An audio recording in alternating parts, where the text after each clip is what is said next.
Hey everybody, welcome to Impossible Coin, where the reader mail is sumptuous and the takes are hot. Somewhere in Ohio, preparing to crunch for con, and heating up the hot tub as we speak, Tegan Somerset. Hi everybody! By the time you're listening to this, con crunch is hopefully over, and I am on my way, if not already in, the hot tub.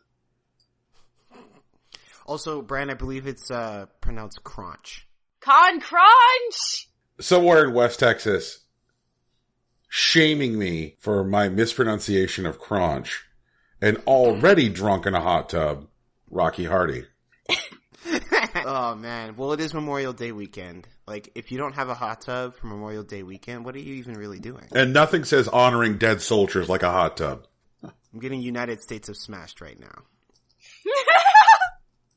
So, in trouble. Tegan, apparently you want to talk about anime trash this week? Oh, yeah, that's true. I spent my Friday catching up on anime. In addition to fucking Crunchyroll adding, Hyoka to their lineup? What? I've wanted to watch Hyoka forever, and I haven't gotten to watch it, and I finally get to watch it. I'm really excited. But I caught up on Crossing Time, which is the anime where every episode is like 2.5 minutes, and it's just people standing around at a railroad crossing, and like, what is going on then? And Darling in the Franxx, and Idolish 7, and My Hero Academia, and like, all the good children in My Hero Academia are pretending to be thugs so they could sneak around in a unknown city at night. Well, a strange city to them, you know, whatever. At night, and it's like, oh. I really loved how, like, Yao wanted to just get the costume change. Yep. And the costume changes are, like, incredible. Like, Ida and his dumbass suspenders. Yes! And his little tiny mustache. What is that?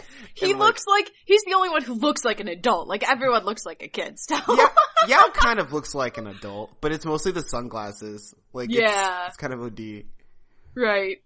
And then Midoriya just trying to be like a gangster, and it's like it's a very niche kind of gangster, and you're just like, oh. Yeah, Brian, for context, he's basically trying to be one of the random goons in the background of Yakuza. Like, he even has, like, the tiny micro beard. Yep. And he's trying to jet out his chin when he yells at people. Oh god, it's so funny. He just looks like Present Mike. He just looks like Present Mike. I like Present Mike. That guy's cool. I do too. He's funny. You should cosplay him. Oh god. I need to find a leather jacket. And Brian like, can cosplay... And Brian can cosplay Boss Orca. Yes!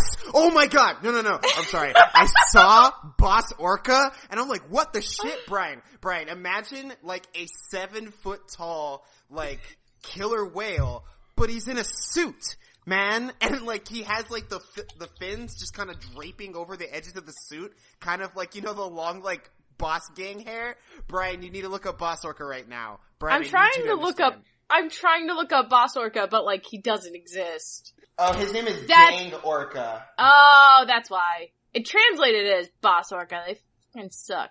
Anyway. Yeah, that's Gang Orca, Brian. Yeah, Brian, please. Please cosplay Gang Orca. Wait, He's so good. Doesn't this look dumb, man? Doesn't this look, like, amazingly dumb?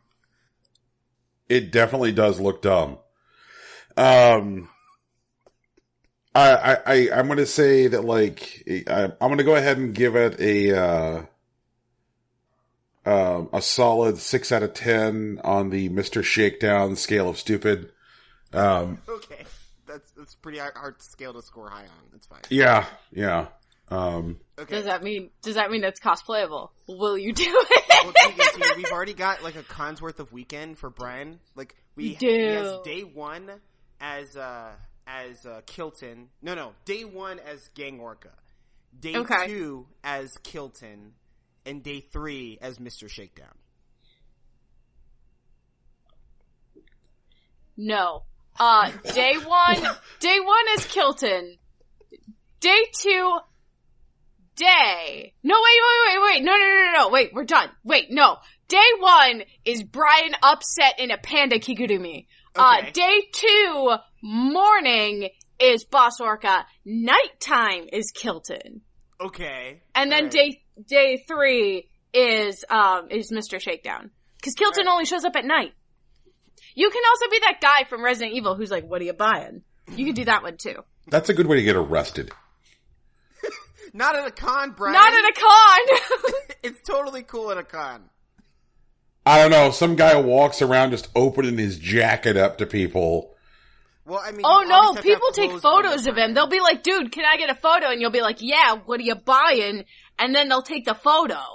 That's how it goes. And then you can give them your business card and tell them to listen to your podcast. Yeah. Duh. Brian, this is doable. Yeah, it's totally doable. Brian. We do. Look out for him at Evo and CEO. Apparently there is a long storied history of Resident Evil shopkeeper cosplay. I am in fact looking at... There is! Haven't you ever seen Mega 64? I have seen the Mega 64. Okay. You know the history. It's cool. Okay. Apparently nobody has yet to make sexy Resident Evil shopkeeper. Brian, I believe that you can break that ground for us. I will not break that ground. I'm just saying that ground has not been broken. Taking a look here because I know that, like, that's kind of how a lot of modern cosplay works. Someone's like, oh, I could dress up as Pikachu, but I could also take my cans out. I mean, that's a little bit different because Pikachu does not have a humanoid design. So, like, that's different. But when you're cosplaying something, you generally try to be true to form as possible. But, like, fucking fursuits are expensive, my dude. So the best thing to do when you're Pikachu is to take your cans out. I don't know about that, dude. That's just Nigiri. And, like, Nigiri is definitely a polarizing figure. That's a lot of cosplayers. That's a lot of I mean, to be fair, Leg Avenue did do that sexy electric mouse costume. So now it's, like, amazingly accessible. You don't even have to make it yourself. You can just buy it. I feel like there are lots of sexy versions of outfits, which are not necessarily pocket monsters or various, like, furry creatures. And, like, I'm pretty sure that, like, if I were to type sexy Mad Max into my Googles, it would return to me a sexy Mad Max.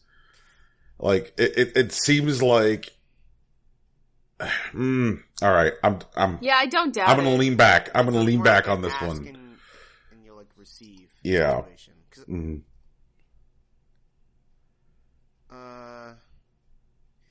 But yeah, Darling in the Franxx, because I know you mentioned it. Mm-hmm. I'm pretty sure these kids are clones, and I don't even think they're actually human. I think they're human. Mm-hmm. I kind of agree with the cloning, but I'm thinking more like, when the kids have outlived their usefulness, because they talk about, Brian, when the kids aren't able to when they hit puberty instead, they remove their reproductive organs. Yeah. So I don't think they're clones, but I do think, that all the future kids are made from that. Does that make sense? That. I believe I can see them 100%, trying to, like, forcefully breed that way, high-performing Franxx pilots together. Okay. While I believe that's true, one thing that I am a little concerned about, I am, like, 85% certain that, like, Papa, those goons that are, like, in the space shuttle or whatever. Yep. Like, those guys aren't human. Those guys are, like, dead-ass aliens that are, like, farming humans for some reason, and I don't get why. Those guys I think they're cladosaurs. Ooh, that makes sense. Yeah. We had a wedding, Brian. We had a beautiful wedding, and it was so good, and then, like, the fucking SWAT team came in, and it's not okay, and now nobody, Kokoro doesn't remember it, and neither does Mitsuki, and it's so sad. I'm like, oh no! Yeah. I don't know if you can tell from my tweet. There were several different inflections of oh no with different emotions behind them. There were a lot of tough things that they did that episode, man. Like, they all got kidnapped again. They broke up the wedding. They wiped their memories.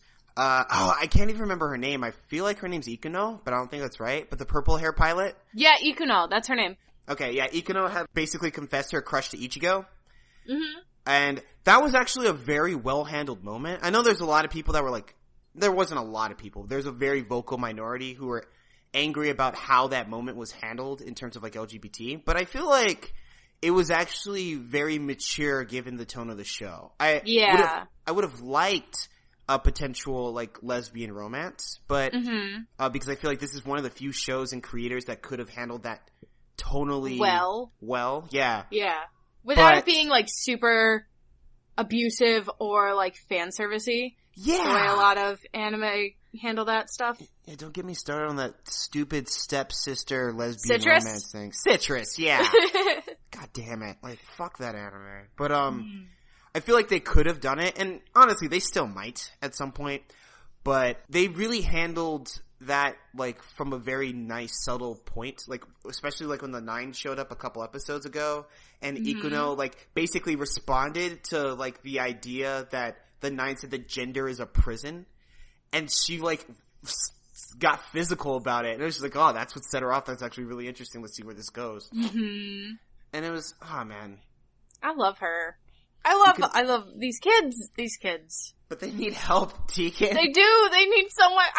I want to take them away from all of that nonsense. Yeah. Papa's horrible. Yes, he is. And like, what is going on with Nana?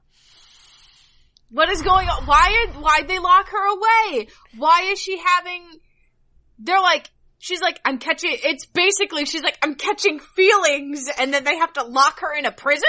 Yeah. Because she's catching feelings? They don't have emotions anymore. The adults don't have emotions. It's so weird. Like, no, but I think what they did, like, I think they actually were, like, you know, doing, like, brain surgery, like, lesioning their amygdala. Mm-hmm. So, like, that's why they don't have those emotional responses. But I guess they just lesioned hers wrong. Like, they missed a part, and some of it's still active. Which is also, like, pretty traumatic. But I don't know, man. Well, and she's having, like, the way that they describe it, the way that they show it is, like, the screen gets all staticky and all the colors get all wonk for a second, and you're just like, oh my god, that's exactly what a piercing headache feels like. Like, dang. So good. So, sorry, yeah. Back on my anime BS. Also, I caught up with my Idolish boys, and they're good. They're so good. Alright. They did a good job. They won an award. Yay! And now I don't know. I think they announced a Trigger anime. Trigger's like their rival group. So that'll be cool. But like, I wouldn't mind more Idolish 7 because they're good boys. The world needs Each more boy good is boy like, anime. yeah, and all the boys are like, they're nuanced and they're, like, they're all a little bit tropey, but they're a little bit tropey in the way that, like, real people are a little bit tropey. Mm-hmm. You know, and it's fun. Like, the songs are really fun, and, like, I don't know. It's a good time. It's just a good time. Actually, one thing that I've noticed, well, like, there was some commentary that's been floating around about, specifically the new Thundercats cartoon and how it's being animated and whatnot. And I think there's something really flawed about taking, like, older properties and, like, packaging them for kids without, like, appearing like emotional depth. And one of the things that anime has done very well is that while it's still cartoons, they are able to take on, like, mature themes and nuanced characters. And that resonates with a much older crowd. And the anime crowd has proven that there are people that will spend money on these cartoons if they like them, even if they're adults. But, like, Western animation is definitely trying to repackage for kids because they figure, like, kids are the only ones that watch/spend money on cartoons. And I'm here as a cartoon-watching adult telling them that they're wrong and they should make better Western cartoons for adults. I'm here as a cartoon-watching adult, with several $1,000s worth of animated goods and services based entirely on the cartoons that I watch. And $1,000. well, yeah, I mean, my fucking Love Live collection was $1,900 total for all 9 girls in their beautiful outfits. And then, like, I've got at least one $400 Madoka Magica figure, and then the $509 I spent on Digimon merch. Like, I'm not joking when I say it's up to several $1,000s in merchandise. It's just spread out over a lot of days. Okay, so Tegan, I'm not exactly a financial advisor. However, I suggest that since you have such an investment, you may want to look into getting them insured. How do I get that? How can I do that? Can I insure my figures? Yeah, probably. Oh, fuck. I'm gonna do it.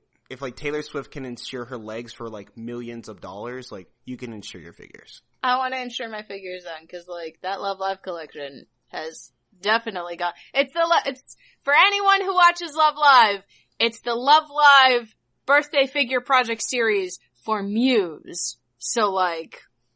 Yep, they look good. And I bought them because I was like, well, I'm only gonna get the girl I like. And then I was seeing all the outfits, and I was like, well, if I only get the girl I like, it's gonna look stupid. So this will be the only set that I buy for Love Live, but I'll get one of each girl. Instead of, like, hoarding all of one girl's merchandise. And, like, yeah, it looks real nice. It looks real nice. So. I'm happy for you, Tegan. Yeah, I am not disappointed at all. Now if Digimon would get their shit together and release the rest of the Chosen Kids with their champion level Digimon, that'd be great, cause we got Ty, Matt, and TK basically. So, like, let's get on that, please. Please! Please! I want to spend that money! I want to so badly! I also want a fucking toy! Give me a Knife of Day hoodie with fake tour dates on the back. Please. Please. It's gotta have the tour dates, otherwise you're out. Fake tour, well, cause if I don't want one without the tour dates, I can just buy that on Redbubble. Like, literally, okay. I could buy that on Redbubble. But I want fake tour dates on the back so that I could be the best TK cosplayer. Alright. That's cool. Anyway. Brian's just like, anime was a goddamn mistake. And I'm like, yeah. You're not wrong, but it's okay. Oh, I mean... and they also... Go on. No, there was a Mega Hobby Expo.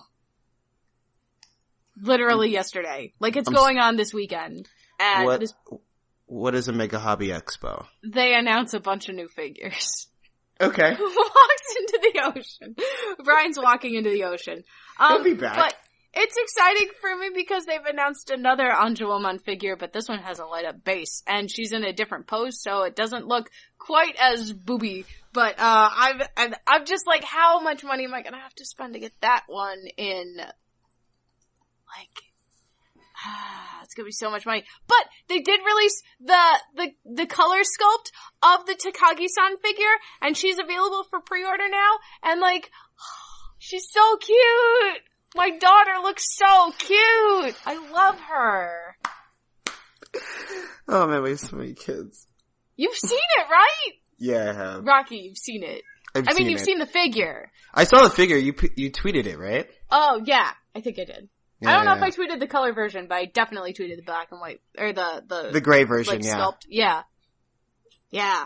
Oh my gosh, she's so cute. They like dulled down the colors if that's possible, so her hair's like darker brown, her skirt's like a darker navy blue, but it's also kind of like, it's got like a brushed effect almost. Okay. It's real pretty. It's real good. It's $121. Those are figures for you. I know. All the good ones cost a ton of money, but like a lot of them are still very pretty. So, yeah. Anyway, that's my anime BS. And then for ConCrunch, hopefully by Wednesday I'll have finished my cosplay because, it is Saturday, my dudes, and I have not started.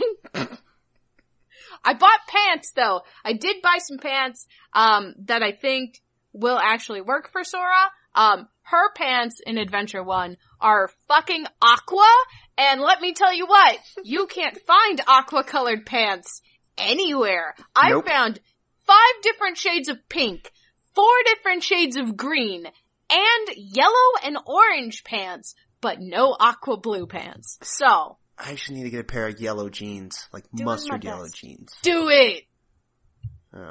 Oh, it's unrelated. Mustard yellow skinny jeans. Wow, let's get it. Do it. But yeah, so that's how that's been going. I'm a dork. Brian. Yo. Have you played any more God of War? I have not. It has been a week. Okay. Yeah. I'm gonna tell you what we've been up to in the vaguest of terms then. Pretend for just a second that I'm not one of those people. Yeah, Brian doesn't care about spoilers. It's I the other way care around. about spoilers. Yeah, but you already know them. Yeah, I already know them, but like, I don't want to ruin the experience. Brian is not worried about that. Yeah. Brian's not worried about it. I think that if all a piece of entertainment has to offer to you is, I'm surprised, then it sucks. Okay, well then, everybody who does care about spoilers will want to skip ahead, like, between 10 and 15 minutes, maybe. That's a lie, that's probably way too long. That's actually way too long, yeah. But yeah, so, God of War, we have told Atreus that he is a god. He's exhibited his Spartan rage, and, we've told him he's a god, and his first question, his legitimate first question about being a god is, can I turn into an animal? What a precious boy. A good boy! And he's so excited. He's like, so this is, and he's like, and you're just like hands on his shoulders, and you're like, we have to be better though. And he's like, yeah, I'll be a good man. And he's like, we are more than men, and so we must be better than them. And it's like, oh, it's so good! And then they're like, he's like, I don't know what your powers are gonna be or whatever. Oh, and before we did that, we got the fucking Blades of Chaos, and it was nostalgic as shit.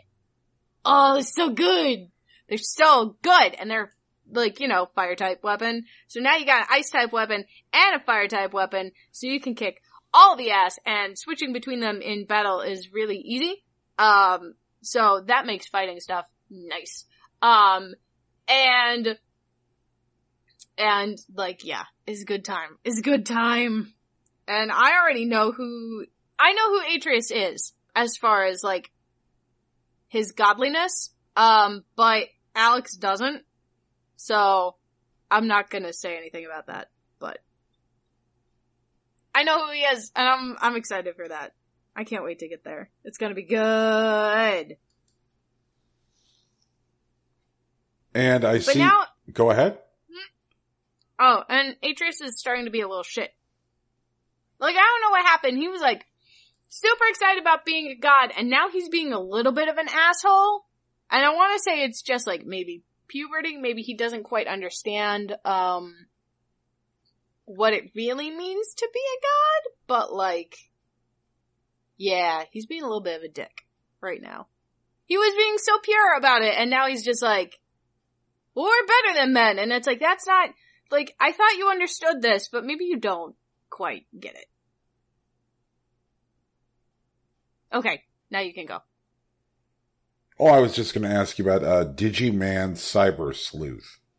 Oh yeah, I'm at my first major boss battle, and I have to reorganize my party real bad because it's against 3 champion level Digimon, and like I need some champion level Digimon. I'm fighting against Devimon and 2 Meramon, and like nope, I got my ass kicked the first time with all my little rookies, and I'm like, I knew that was gonna go poorly. So now I have to figure out who I want to digivolve.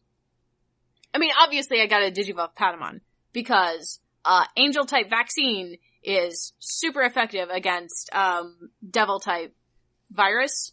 So, like, that'll be cool. But then with the Meramon, I'm not sure if I should go with, Garurumon, cause he's a fire-type technically, but it's like, water fire? That doesn't make any sense. Anyway, or if I should do, Ikakumon, So, this giant water walrus thing. But he's got a harpoon torpedo, which is cool. I don't know. We'll see. We'll see. I don't know. I'm having fun. Good. Fun is good. I endorse fun. I'm having lots of fun. You know, and we got, Hyrule Warriors also over the weekend. We got it, like, yesterday. And Alex and I played through the first 2 levels of it, and,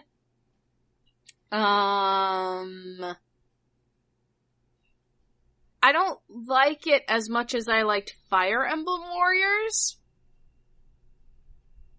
Like, I don't know what it is. Maybe it's that most of the characters I'm picking don't really lend themselves, to warrior-style gameplay. Or maybe it's that, the controls feel weird, even though we're using the same controls we used in Fire Emblem Warriors, but it's not really floating my boat. You said you're 2 missions into the campaign? Yep. Well, we're we did the story mission, right? And that, like, the first, like, mission that has all the tutorial stuff in it. And then we did the first 2 levels. But I played it when it came out on the Wii U. So did you not like it then? It was okay. But I'm disliking it more now. And I think the reason I'm disliking it more is because I had such a good time with Fire Emblem Warriors. Because before I'd never played any warrior style games. Okay. So, and now it's like, but this doesn't, it's not sitting as well in the style. If that makes sense. Well, I guess first off, welcome to the beautiful world of warrior style games. Second of all, thank you. I'm sure there is more killing a million dudes at a time for you out there. I'm sure too. I'm bummed that I'm disappointed because I do like Zelda a lot, you know, and I do like a lot of the costumes that they put in the game, you know? Like, I like that kind of stuff. But it's just not, like, I don't know. It's not as smooth. I keep getting stuck on stuff. Like, in addition, and like, they put in the Z targeting, or the L targeting from Zelda, but like, I don't know, it's not helping. I don't know. I'm not entirely sure why it's just not. It's like, it feels a little like a square peg in rectangle shaped hole. Like, it's there, but it's not quite there. You know? Like, it definitely fits, but like, not quite. I'm kind of curious about this, like, trying to figure out, like, the core things that really, you know, push and pull away from it, because I'm very partial to Hyrule Warriors, and when I tried to play Fire Emblem Warriors, I bounced off of it, and I think we even talked about it when it came out, how I bounced off of it. So I'm curious about this, because, like, I really, really vibe with Hyrule Warriors. Yeah? I know that one of the things I like about it is that the 2 main characters that they introduce in the thing, like the characters specific to the world, are just straight dumb. Like, they don't quite feel like they would fit into, like, any kind of version of the world of Hyrule. You're like, who the fuck are these people? Like, why are they here? Like, that's like Liana and Sia. Lana. Yeah, Lana and Sia. And they're just so silly. And I dig that. I also think that there's just something satisfying enough about, acquiring, for the first, I guess, half of the really long-ass campaign, getting, a weapon from a Zelda dungeon, as you remember your old, hierarchy of weapon tools from Zelda games ago, oh, I've got the bomb now, I guess and then you get to the boss for the level, and you're like, yup, this is the boss I have to throw the bomb in the mouth of, that kind of thing, and, and they managed to keep that up to a good pace. And I feel like they dole out, the really, really desirable prizes on, a good enough clip. Because, just when you're like, man, I might be tuckering out, they're like, and now you're Ganon, motherfucker. And, that's a good feel. Running around being Ganon and murdering everything. You're like, yeah, who doesn't want to be Ganon and murder everything? I like the models. I'm a sucker for a good character model in a 3D character game. And, it's a good looking Ganon. It's a good looking, it's a good looking Link. I like I feel like there was some care, good care that went into those character models. And there's... I agree. Everybody looks really cool. Yep. But so far I played Impa. Alex is Link. Because somebody's gotta be Link. So Alex is being Link. I played Impa, and I played as Fee. And I don't know, Impa was too jumpy for someone with a big ass sword, if that makes sense. Which it doesn't feel like it makes sense, but it makes sense for when I was trying to use her. And then, and Fee just was for as glidey as she was, she's way too slow. I feel like she's a light hitter, but she's so slow. Getting anywhere is ugh. It feels like that dream where you're running and you may as well be running in molasses because you're not getting anywhere. Well, I hope it breaks, loose for you and it becomes fun. Me too. Yeah. That's a shame. That's... I guess the good thing is there are a lot of Warriors games out there. So if one's not for you, another one probably will be. But I do encourage you to, especially of late, do your research before picking one up because, I would not tell you to go buy the most recent Dynasty Warriors game because that was a complete shit show. But they're fun when those games hit right. They are that brain putty that people squeeze at their desk at jobs, or a little Zen garden where you're just sitting there raking sand. There's something about playing a Warriors game that is just so relaxing, and you're like, yep, I don't have to think about anything. This feels good. Yeah. I guess the thing is that you don't even realize that you are thinking about something because a good Warriors game does require you to exercise a certain bit of battlefield management. Not a lot, but a little, where you're like, oh, I need to be over here at this time and over here at this time. I'm still just going to murder 900 dudes without any difficulty, but I need to be there at that time to do it. Right. So just planning your route, or, which takes around 20, 30 minutes around the battlefield is what you kind of need to think ahead of for. But yeah, they're fun when they work. I'm sorry that one's not working out. Well, we're gonna keep on going through it, so I'll let you know if it changes. Maybe it's just I have to find the right character or something, but we'll see. There are definitely characters I preferred playing as in that game, so we'll see if that happens for you. Rocky!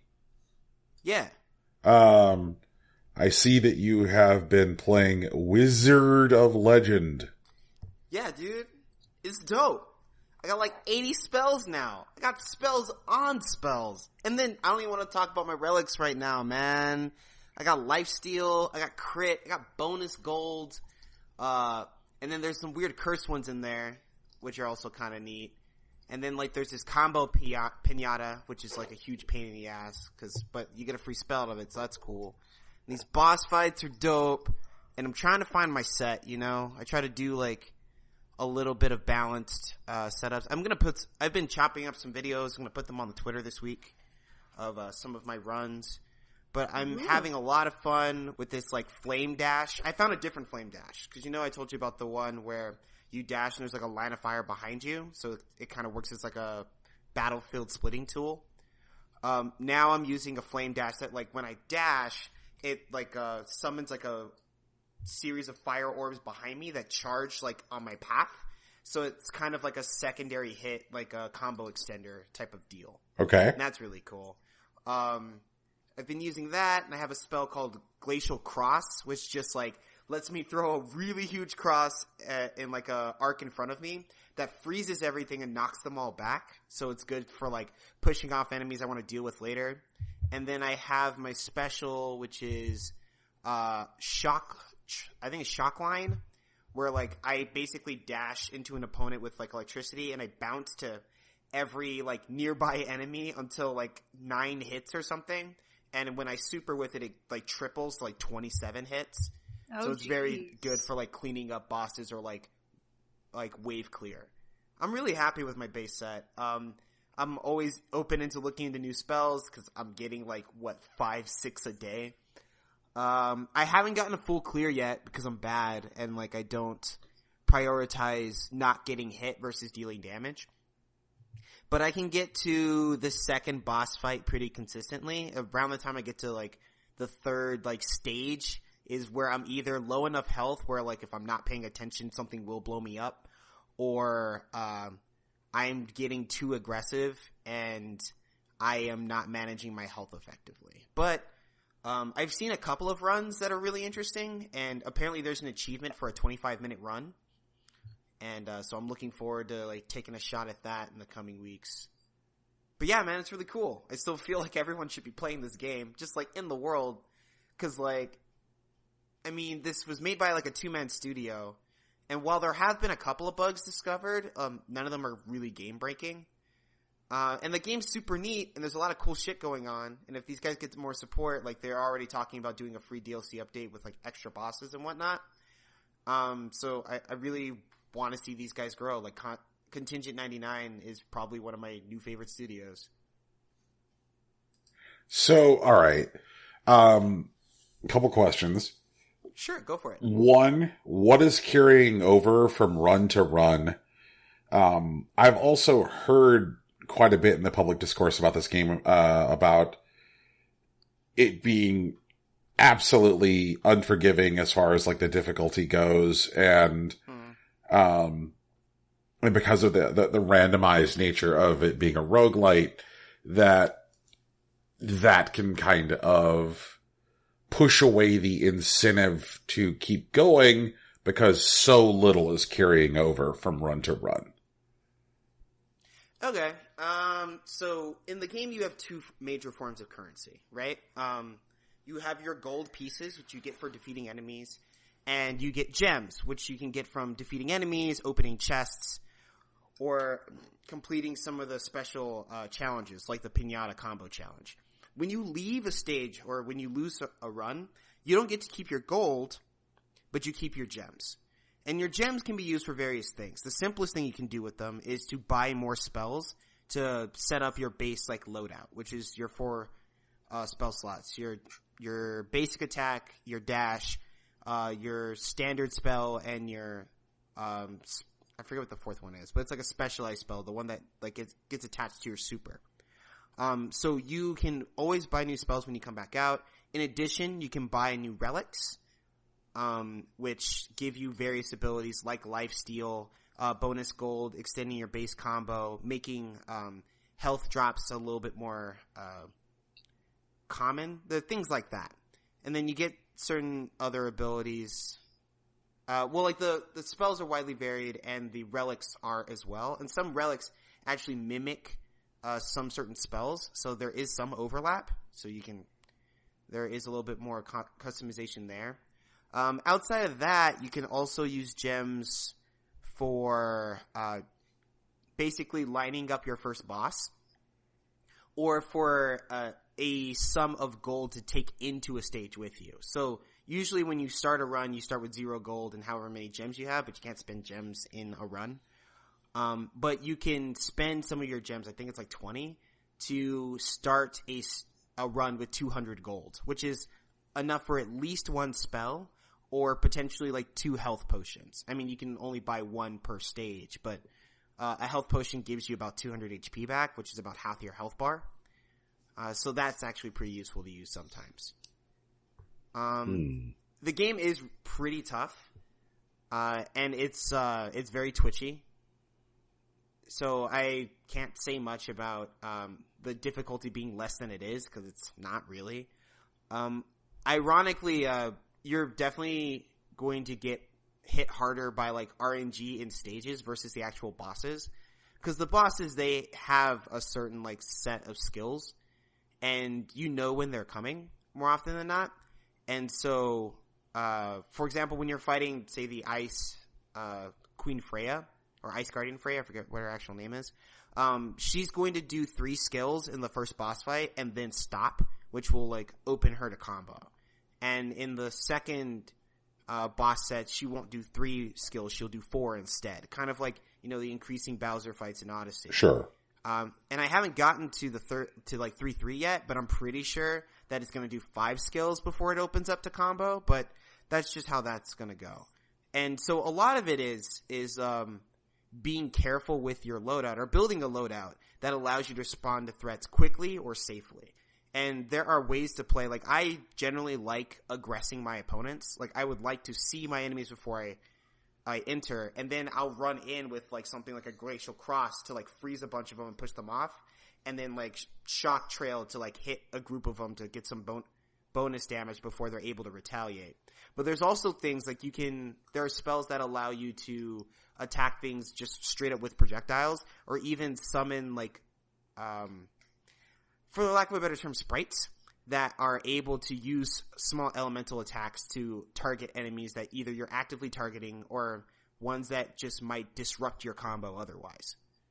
The game is pretty tough, and I'm actually not mad at it for that, but there are enough tools that you can pick up over runs that allow you to respond to them in various ways. Like, I remember that there was a loadout very early on that I wasn't really happy with, but like after drudging 2 or 3 runs, I had another 9 spells to pick from, and made something that was a lot more comfortable with.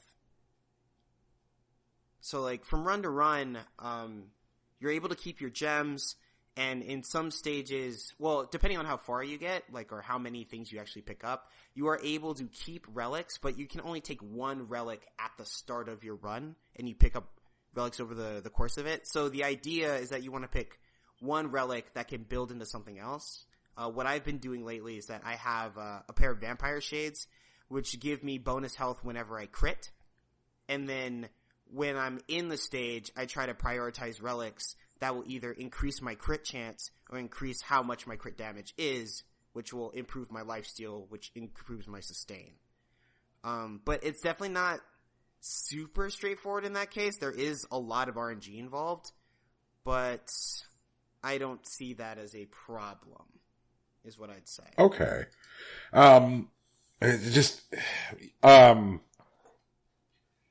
Yeah, I've been hesitant to pull the trigger on this for several reasons, but, Okay. One is obviously I say I need to be more careful right now about buying anything. The other one is that with roguelites, it seems to be that, there is an incredible balance between, making the act of starting over fun and delivering a meaningful challenge. Because if you just like pound someone into the dirt over and over again, but don't make starting over fun, then people are going to bounce off your game. Like very recently, like I played Swords of Ditto, and like it did not take me long to be like, I have had enough of Swords of Ditto. because starting over in Swords of Ditto is like entirely unfun. It takes too long. There's no real rhyme or reason to like where the necessary tools are in any of the various dungeons. Plus you're operating against like the 3-day timer because the game is also trying to like crib like a Majora's Mask vibe. And so then you get to the end of a run because it's like, and now, time has run out and you have to go face the boss. And I'm like, oh, I didn't even find everything I need in order to face the boss, and I'm going to get pounded in the earth. And it's going to take me like fucking like 5 to 8 minutes to start a new run because it's going to make me watch all these cutscenes again. And it just feels bad.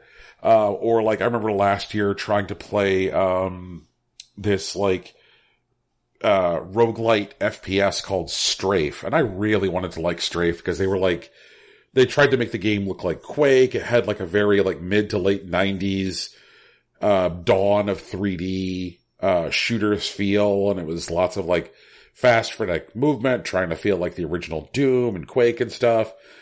But it was like, yeah, you're going to restart constantly. So much so that like the game totally got bodied and they released a patch like 9 months later. They're like, Strafe, now fun edition. But I think about like roguelites, which they get that balance right, and I just can't get enough of. When you get that balance right, I cannot get enough. Like, I played so much Dead Cells last summer when it was like at the very beginning of early access. And when that game officially comes out of early access and comes out on consoles, everybody needs to play a ton of fucking Dead Cells. That game is perfect. Or Spelunky, one of the all-time greats. Like a Spelunky run, like, feels fun every time, no matter how quickly you die. You're like, yep, this is Spelunky. Like, everything about this game is just, like, pitch perfect. I cannot think of another genre where, like, the knife cut is just that razor thin. Like, a roguelite can either be super, super fun or an incredible waste of your fucking time. I don't know if that's your guys' experience with the genre, but it definitely is mine. I get that. Like, I definitely understand. Oh, man. Like, I'm having a great time. I'm playing at least, an hour or so every night, which is easily 4 runs, the way that I've been playing. Okay. And, like, whenever you start a run, or rather, whenever you lose, like, you just kind of, like, end up back in like your quarters or whatever. Right. And you can change your loadout. There's some dummies that you can like fuck around with, like your skills to see if that's the combo you actually want to use. And then you walk out, you're in the bazaar, and then there's some new relics you can buy. And there's some new spells you could buy. And if something looks good, then you can buy it and fuck around with it. Whenever you're ready, you just walk a couple more feet forward and you just start the game again. That's pretty much how it is. Like, I like the pace of it. I like how frantic it is. There are some times where I'll kick myself, but it's me kicking myself. Like, it's not like the game saying, it's like, nope, this thing is way too hard.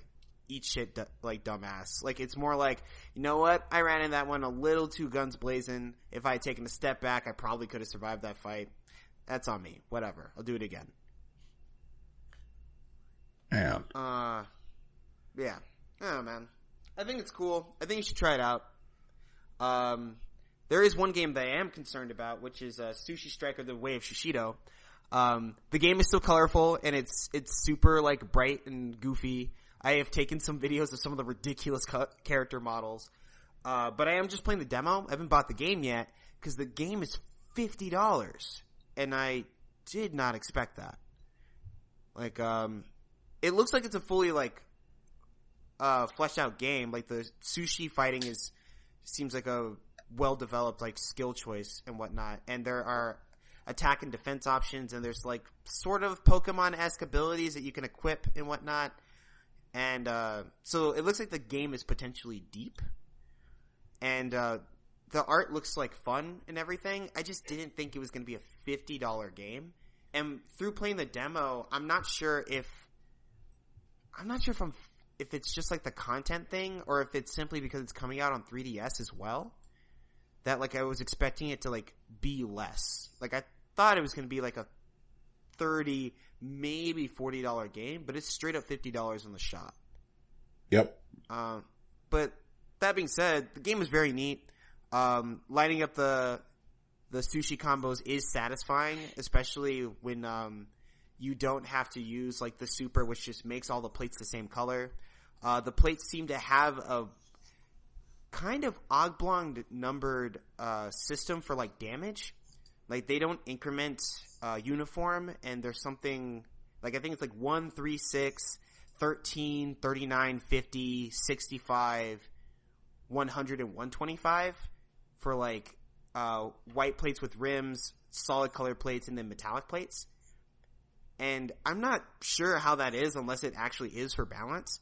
So I don't know. Maybe I want to see like competitive play, or want to see like how far the game actually goes before deciding on dropping $50 on it. But the game is fun. At least the demo. Like I suggest that people pick it up, like fuck around with it, see how they feel about it. Huh. I have hopes for that game. I'm charmed by the style. I'm charmed by the ridiculous depth that they seem to have created for the lore for this fucking world. Oh yeah, a world without sushi. Yeah. I'm like, Jesus God, like, but then again, like, that's something that can definitely be said for Nintendo of late, that like every time they've rolled out a new IP in the last several years, they have put a ton of care into like world building for stuff which don't even necessarily have traditional like single player experiences, like, you know, Splatoon and ARMS and Sushi Strike are not things that like sell themselves as like long campaign narrative games, but there's worlds and stories and lore, and so like I think that helps like a lot. Like I really like the fact that they're focusing on building new IP right now. That's a cool thing. Rocky, I'm assuming this UNIST is an acronym for a very long anime fighting game. Yeah, Under Night in Birth EXE Late Est. I've been, like, last week was probably the first time I'd really touched the game, so I was messing around with some of the standard stuff, you know, finding my footsies, using, like, projectiles in, like, my Shoryuken, trying to pilot through, like, the smart steer combos just to see how things really feel. This past week I've been actually diving a bit deeper into it. Like, now I'm, like, using sort of smart steer, but, like, weaving in my own stuff to it. I've actually been playing around with how some of the other mechanics work. I think I mentioned last week that you're able to block wrong in this game. Cause, there is a standard, like, guard, but there's also a shield, which, like, makes you recover faster. And then there's, like, an advancing guard, like, kind of like in Marvel, that pushes enemies back.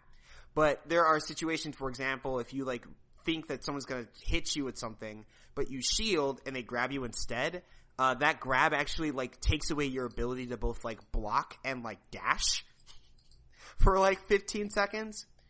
And also, there's, like, a tug-of-war game that goes on that if you win as a particular character, your character not only gets the 10% damage boost, but you also get a special ability that's available to you during that time that allows you to not only feed yourself meter, but cancel attacks into other attacks to make combos that would otherwise not be possible.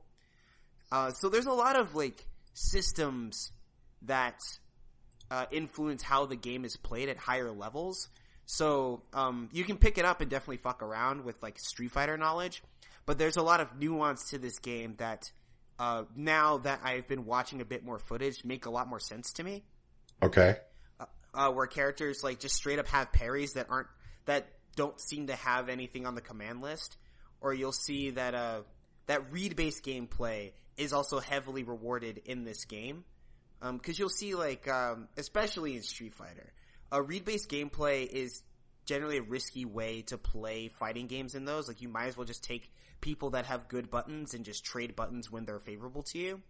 But then there are players like Itabashi Zangief, who plays, you know, Zangief, and he'll get his shit kicked in the entire match, but then he'll read you and get 4 throws in a row, and that's the end of your health bar. It's just gone now. And a lot of games don't let you do that, but there are certain players that basically have the knowledge of the game that can take those reads and destroy your entire game plan based off of it. And I think Unist is one of those games that you're able to do that a bit more. Although I've seen that at higher levels of play, the gameplay is a lot slower because of how some of the characters, they have full screen reach combos or like projectile shenanigans that lead into like combos that basically turn the game into a one-player game. So I'm learning more about it, but I'm having fun where I'm at right now, and I'm really excited about how deep and nuanced this fighting system really is.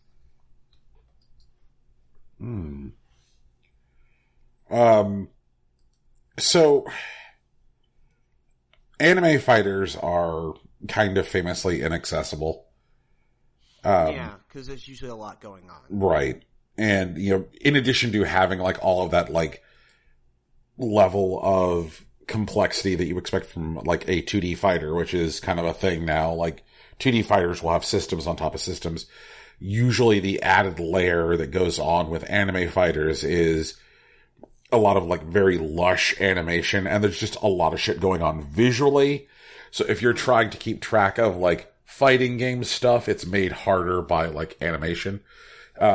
Would you say that's the case here? Like if someone don't know about the fighting games, would you tell them like, bruh, don't even try, go try something else first?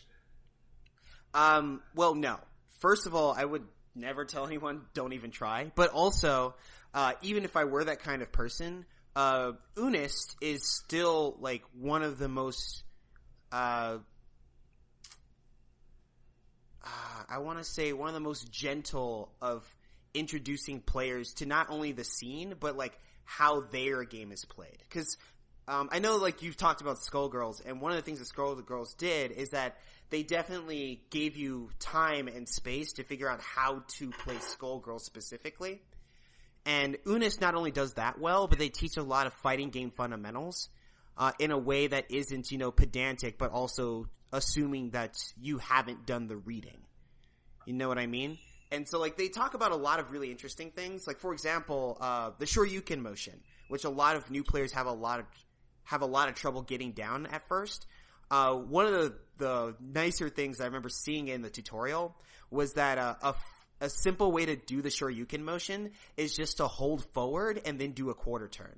So it's as if like you're moving, like, although that later leads into bad habits because you shouldn't run and then do a Shoryuken because it's not safe. Like Shoryukens are usually best as like reactions or worst case scenario, like wake up when you realize someone isn't respecting the fact that you can Shoryuken. But just getting used to that motion in that kind of way is also, like, the way that they explained it was like very, I guess, kind is the way that I'd say it. Like it was written by someone who knew a lot about fighting games but understood that Unist may be someone's first fighting game and they wanted to be patient with people. Because Street Fighter doesn't really give you a robust tutorial. It's just like, these are the buttons, here, try some combos, and that's it. Yep. But Unist definitely talks a lot about theory, especially because they know that their game is especially complex, but also that fighting games have a high bar entry to begin with. So, like, when you look at Unist's tutorial, like, it looks pretty big. I think in the tutorial by itself, not counting like the mission mode, which has you do various combos, it gives you like 200 lessons to learn, so it does look overwhelming at first, but they're all really short and digestible, and the game is, well, like the information that they give you is pretty comprehensive. Like I think their lesson on how normals combo into each other, like ABC combos, is probably one of the best ways that I've seen that conveyed in a fighting game, maybe by people in real life. So I feel like if you really wanted to fuck around, Unist may be something that you want to spend a little bit of time with. And even if you don't stick with it when you realize that, like, you don't have, like, the Vorpal Veloff cancels, or, like, you're not ready to change shift into, like, supers when the match is on the line, you can drop back into something simpler. But I still feel like fighters are becoming more and more accessible all the time, and Unis is a really good example of that. Oh, cool. I mean, like, I don't think Unis is going to be for me, but like,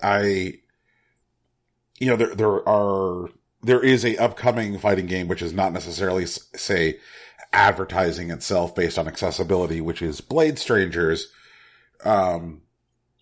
which I'm more than casually curious about because it's a mashup fighter with lots of characters from different properties, and a lot of the characters which are in Blade Strangers are characters that make me happy. And I'm like, oh, wait a minute, you mean I can be the dude from Cave Story? I want to play your fighting game. Like, oh, I can be Solange from Code of Princess? I want to play your fighting game. But then I remember it's a fighting game, and that it'll, kick my shit in.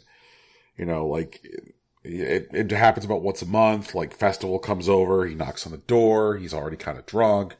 He's got his Super Famicom with him.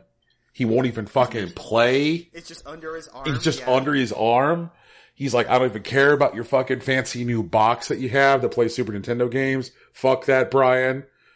And he like hooks up the Super Famicom to my TV, bodies me with Mr. Frosty, and then just leaves. Oh man, I had an uncle that did that with word games. It was pretty infuriating, but I just had to get good. That was the lesson that I learned from that. He came over to our house on his birthday. And he's like 40 or something, some shit, and he shows up and beats us at this word game that I think he didn't invent it. It's older than him, but like he's trying to like repackage it or whatever. But he just showed up. None of us ever played the game before. He fucks us up and he leaves. He didn't even stay for dinner. He was there for like 30 minutes. Yep. And it seems like the only thing he wanted to do is show up and fuck us up at this game. Like, what the hell? Yep. Sounds like your uncle and Festival Hardbody have a lot in fucking common. It's terrible. Yeah, that sounds about right to me, man. Yeah. Damn. Oh, man. Okay, so I've been playing a couple other games. That's right. I played the most games this week. It's my podcast now. No, it's not. Whatever. Sorry. Lucky Cat put out a beta for their new game Thunderdogs, which is a phone-based dog-fighting game. Not Michael Vick, but like planes. But I understand that would be confusing because all the pilots are also dogs. And so it's basically in beta. It's all multiplayer at the moment. You drop into this one map. It's over some sort of sea. There are oil towers, oil rigs. I don't know what they're called now. But you basically fly around them, and you pick up dog bones. And the other people on the map, you can see them based on how many bones they have, so you have target priority. And then you fly around and you try to shoot down the other planes using touch controls. And it's super simple. Like, the left half of your phone is just how you pilot. If you drag across quickly, you get a short boost. And you tap the right side of your screen to fire your weapon. And you start out with like a single shot bullet, but you can fly around and pick up other bonus weapons like a long range laser, a spray shot, in addition to a AoE like sort of tractor beam, and a guided missile, I think, are the other weapons that are available. So you just drop in, you take your dog, you fly around, you shoot at other dogs flying planes, and then you get gold, which allows you to buy more planes that are piloted by other dogs. It's super simple. It's a lot of fun. I just got my APK yesterday afternoon. I've played maybe 40 minutes of it already. So it's, I don't know, 10 fights. The health packs I feel like are a little rare to find, but I guess it's just to keep people from just staying in forever. Because I have seen a couple of matches where some pilots stay in for like 32 bones or whatever, and they're just flying around with them. And it's a huge hassle to shoot them down. Also, I really appreciate how people are using dog pun style names. I am Rambone, if anyone sees me. Don't try to shoot me down. Let's just shoot down the other guys together. There are enough good boys where apparently I ran into good boy 4192 today.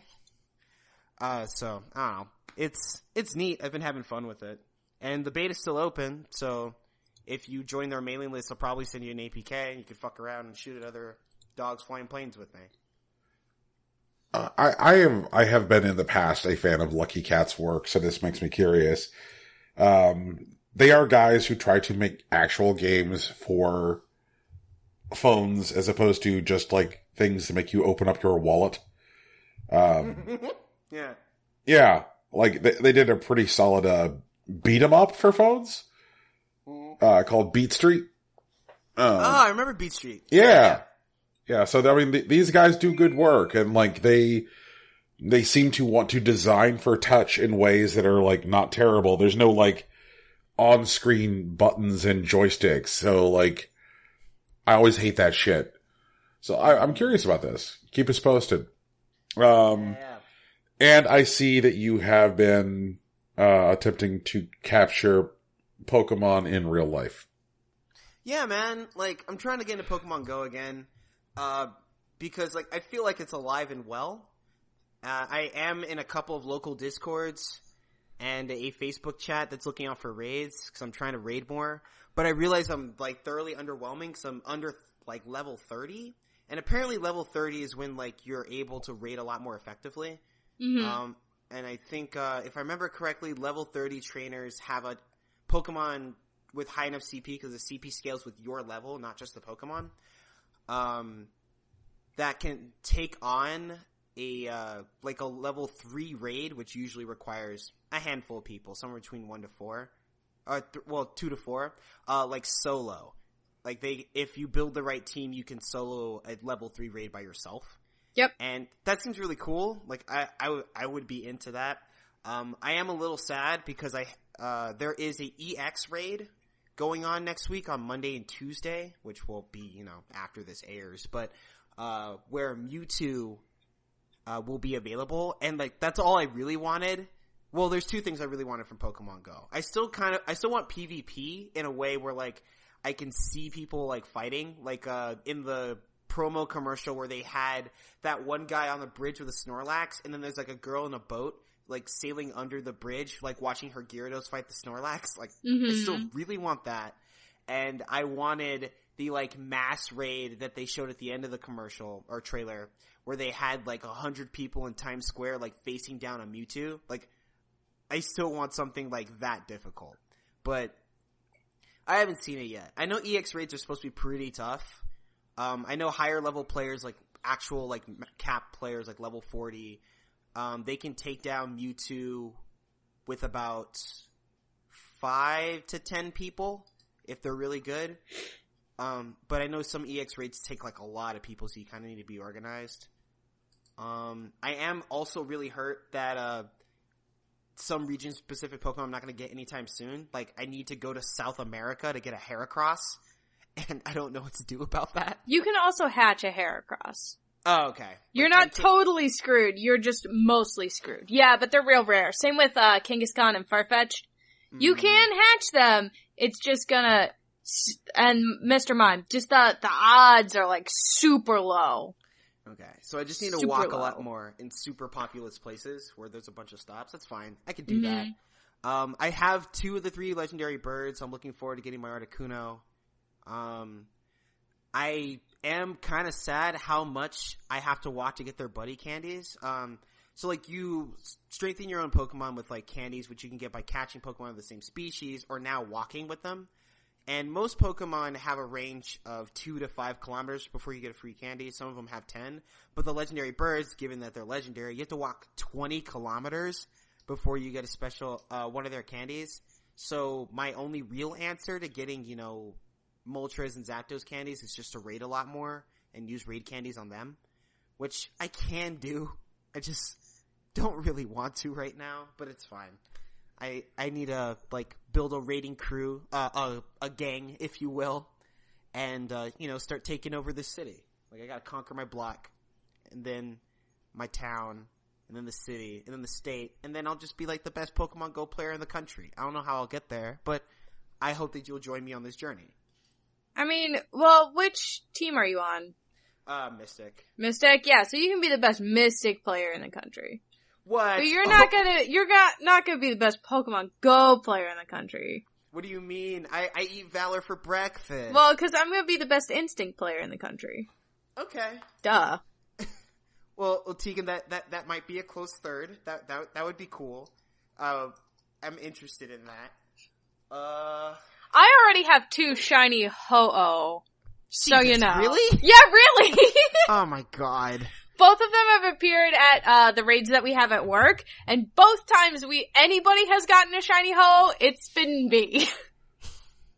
Alright, so I need to get to work, guys. If anyone, hopefully local, wants to play Pokemon Go with me, find me on the Twitter, or like, you know, message me directly, and we'll hunt some shit, man. We'll put a team together. It'll be great. We'll become so, like, influential, we'll get, like, fucking discounts at restaurants and shit that have Pokemon stops or something. Yeah. I don't know, man. We'll become so influential, we'll get discounts at restaurants. Yeah, man, I'll just walk into, like, the Ruth Chris, and it's like, hey, man, like, I got my Mystic team coming by. Like, there's gonna be 30 of us. Can we get some kind of discount? And they're just like, oh, man. It's like, that sounds like a lot. It's like, you know, it's cool, whatever. We'll take our business elsewhere. And then, like, we'll get 20% or something. I don't know, man. Brian, I've done it before. Like, I can finesse these things. I just need the people. All right. I'm down to see you finesse this. We need jackets, though. Yo, but, like, matching team jackets with, like, patches? I'm down. Fuck yes. I'm down. Brian, you can come too. It'll be great. Brian, you can be Team Valor. Brian can be Team Valor. It's okay. We don't have a Team Valor representative, and I shouldn't be able to bash them without a representative. That's only fair. It's cool. I understand. But we would welcome you a Team Mystic. Or Instinct. We're the babies. Instinct's the babies. We're doing our best out here. We're doing our best, living our best life, hatching all the eggs. Actually, I have a friend that's Mystic with me, and he's so personally hurt that he didn't pick Instinct initially. Cause he just once he actually found out what an Instinct was really about, like, he's like, man, I can hang out with these guys. These guys seem cool. Why didn't I join them before? We're chill. Instinct's just like, I just wanna be out here, hatch some eggs, help some mons, you know, the usual. The huge. Oh, man. But yeah, he's like, I think he's like level 26 now, and he doesn't want to restart. So, like, and I remember yeah, that's fair. There was like a rumor that you could change your team like once, but apparently that was just fake. That never happened. Mm-hmm. Yeah. But yeah, that's everything I've played this week. I've been playing some games. I've been doing things. Hearthstone is a video game. Okay, I've heard of it. Yeah. And I'm still in a position where I'm playing more Hearthstone than I have in, like, a while. Okay. Hopefully it's a good thing. Hopefully you're having fun. Yeah. I mean, there was some nerfs to some cards that came through this week. The nerfs happened, and so, like, the meta is destabilized. Oh no. Yeah. No, that's the time to strike, Tegan. Yep. Oh, is it? Yep. Yeah. Oh. Because now, like, everyone has questions and no one has answers. It's because people are just running around being like, I don't know what the fuck is going on. I'm going to steal a television. You know, like, it's... Oh, God. What? It's riots. Riots everywhere. Yep. Do people do that? Yep. Don't steal! Stealing's bad! Tegan would totally be the person in the middle of a riot, be like, what? Don't steal. And Tegan, let me break this down for you. I'm going to fucking take that television. No! Like, Don't take the television! Nope. Don't do it! God. That's not yours! Nope. It's not yours. Well, now it is, Tegan. It clearly is now. That's right. You're the one walking out with it. That's fucking right. No.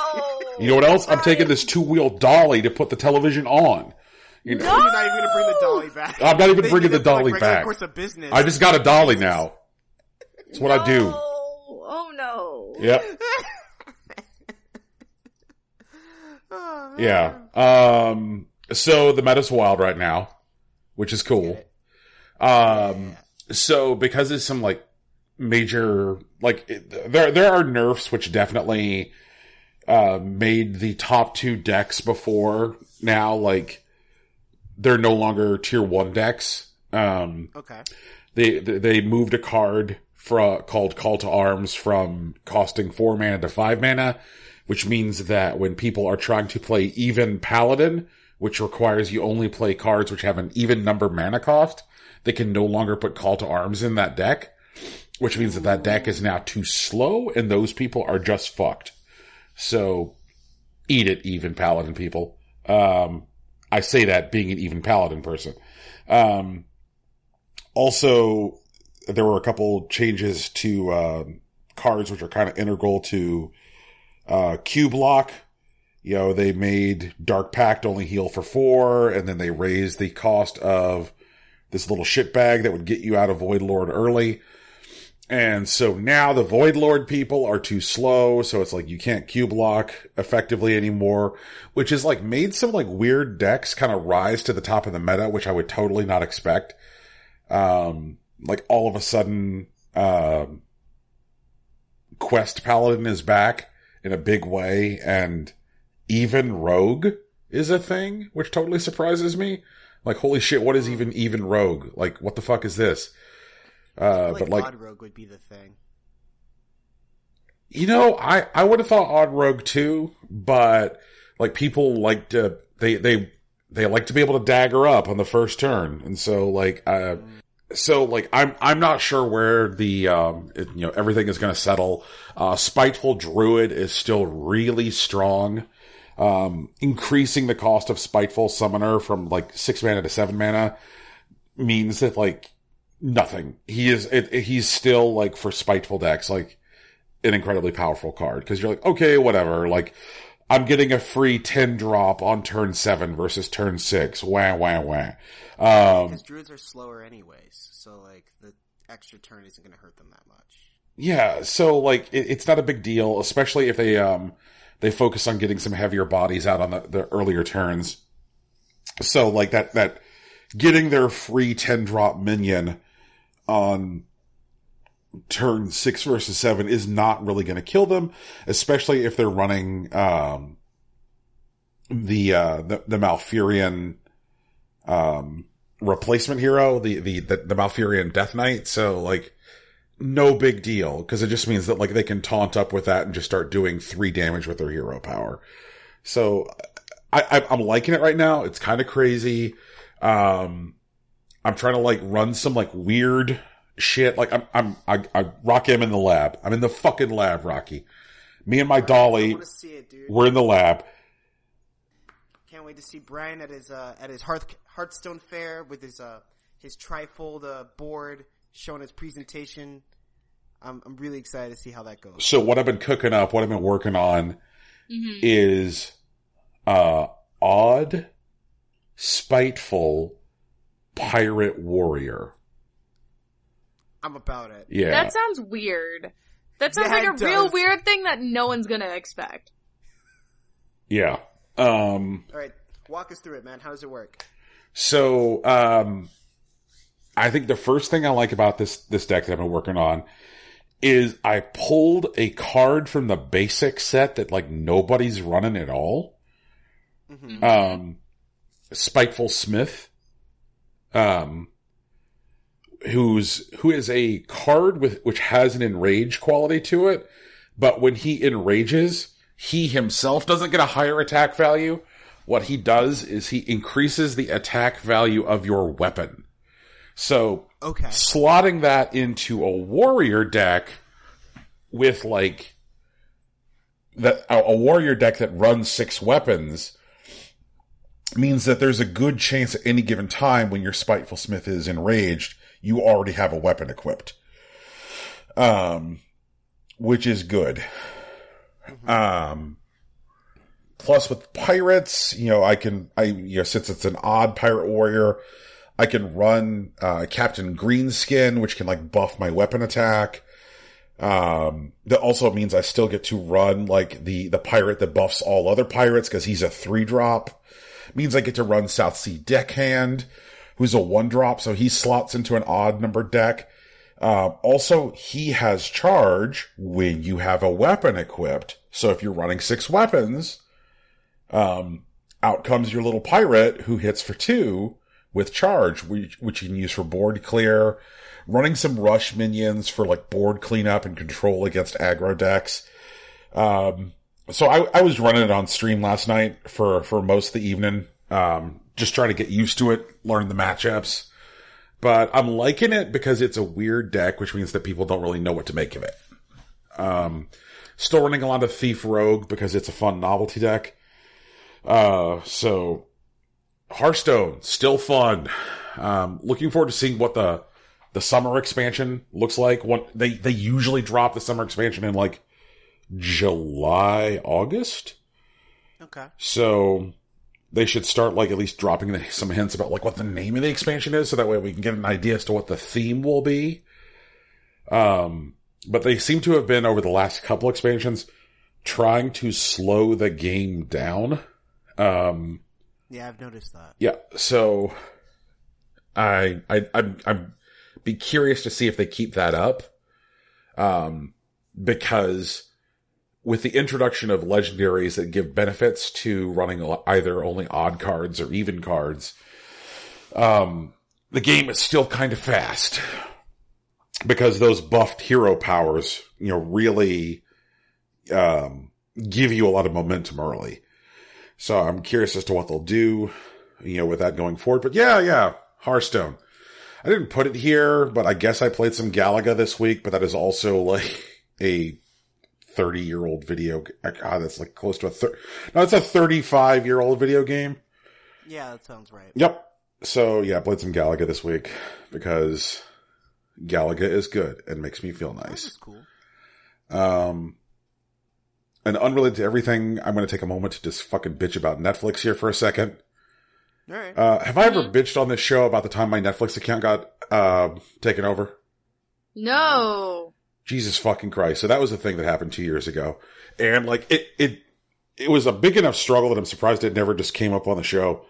But it took me 8 phone calls and 3 months to, I thought, be done with that.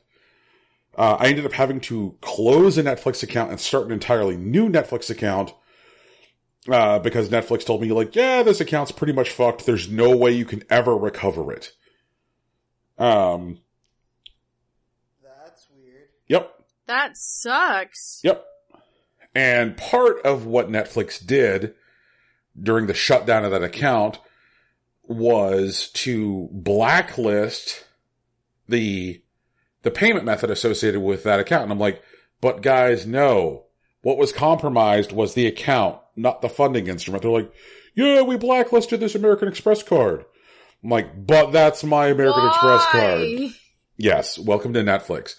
Which meant that 2 years ago, I had to sit on the phone with Netflix for 30 minutes to get them to whitelist my American Express card, which they did. And then all of a sudden, yesterday, my wife was trying to use Netflix, and it just said, your payment has been rejected. So then I go to American Express, find out that there was never a payment submitted to them to reject. And so I'm like, okay, all right. So there's no rejected. Are we getting back into it? Are we getting back into being in account takeover land? Nope. So then I call Netflix and I'm like, hey, what's going on here? They're like, your payment was rejected. I'm like, no, it wasn't. I'm like, I just contacted American Express. They said there was no payment ever submitted. So I kind of need for you to tell me what the fuck is going on. And they're like, your payment was rejected. I'm like, again, you can't really run that line on me. I just contacted American Express. If you want me to, I'll make you feel bad and conference them in. And so then they're like, 1 second, sir. So then I get put on hold. And when you're on hold with Netflix, they just play the theme music of their various fucking television shows at you. So there's only so many times you can hear BoJack the Horseman on loop before you just start to want to, like, rip somebody's butthole out. Oh, Jesus. Back in the 90s. Yep. And that's where we were. So eventually she comes back on the line and goes, sir, it appears to be that this American Express card has been blacklisted and it can't be used to process payment. I'm like, you mean the American Express card, which I have been using with Netflix literally since fucking 2008? Like, yep, that one. I'm like, all right, give me a more powerful human. And Please give me someone who can make a different decision. And so that isn't just impactful, but like will actually carry some weight. Thank you. So they give me the more powerful human who attempts to run with like, well, sir, if you can no longer use that card, or if you can't afford your payment, maybe you can use a different funding instrument. I'm like, whoa. I'm like, did you even listen to what your agent said to you before transferring the call? He's like, oh, well, I have some familiarity. I'm like, okay, then tell me what my call is about. He's like, rejected payment. No. So then I proceeded to have to explain everything over again, at which point he's like, well, I could submit this to my engineering team to remove the blacklist.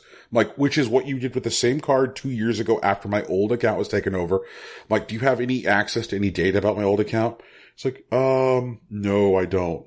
I don't know anything about that. And, so I currently have an outstanding request to Netflix to remove the blacklist from a card, which they removed the blacklist from 2 years ago because they just spontaneously removed whatever it was. That'll take like a week. And in the meantime, in order to re-engage service, I had to add a new card to the account. And then in a week, I have to go back and flip back on the American Express card. And I'm like, you guys fucked this up. This card is just fine. You're the one who put the prohibition on the card because some guy accessed my account, not my card, 2 years ago. I'm like, I kind of need you to compensate me for all this time I'm spending. And they're like, sir, that doesn't seem appropriate. At which point they like denied me the free month. So that's kind of where I'm at. So fuck Netflix. House of Cards, it's not so good. Plus it stars Kevin Spacey, who's evil. And half their TV shows aren't good. I'm just angry right now, guys. I'm angry. I'm lashing out. He's lashing. I'm lashing out. You're understandably angry, I think. Oh. I want to take their fucking television, Rocky. I'm going to take it. I'm going to put it on a dolly. I'm going to have 2 TVs. I got the Hearthstone Meta TV, and I got the I'm Angry at Netflix TV. Well, I mean, Brian, they're a multi-billion-dollar company now, I think. There was a point yesterday they were worth more than Disney for 2 hours. Yeah, I think we could take a little bit more than a TV. Take it 2 TVs then. Not just one, but 2 TVs. That's right. God damn it. Jesus. Yeah, so that, I guess that's really what I got. Would you guys like to dig into the news? Yeah, man. Sure.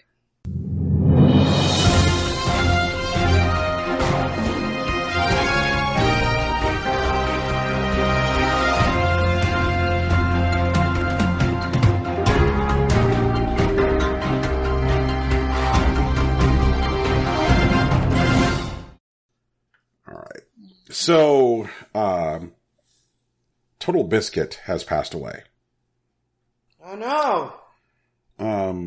So John Bain, known as Total Biscuit, he died on Thursday. News of his passing was announced on Twitter by his wife, Jenna. He was 33. Biscuit was diagnosed with bowel cancer in 2014.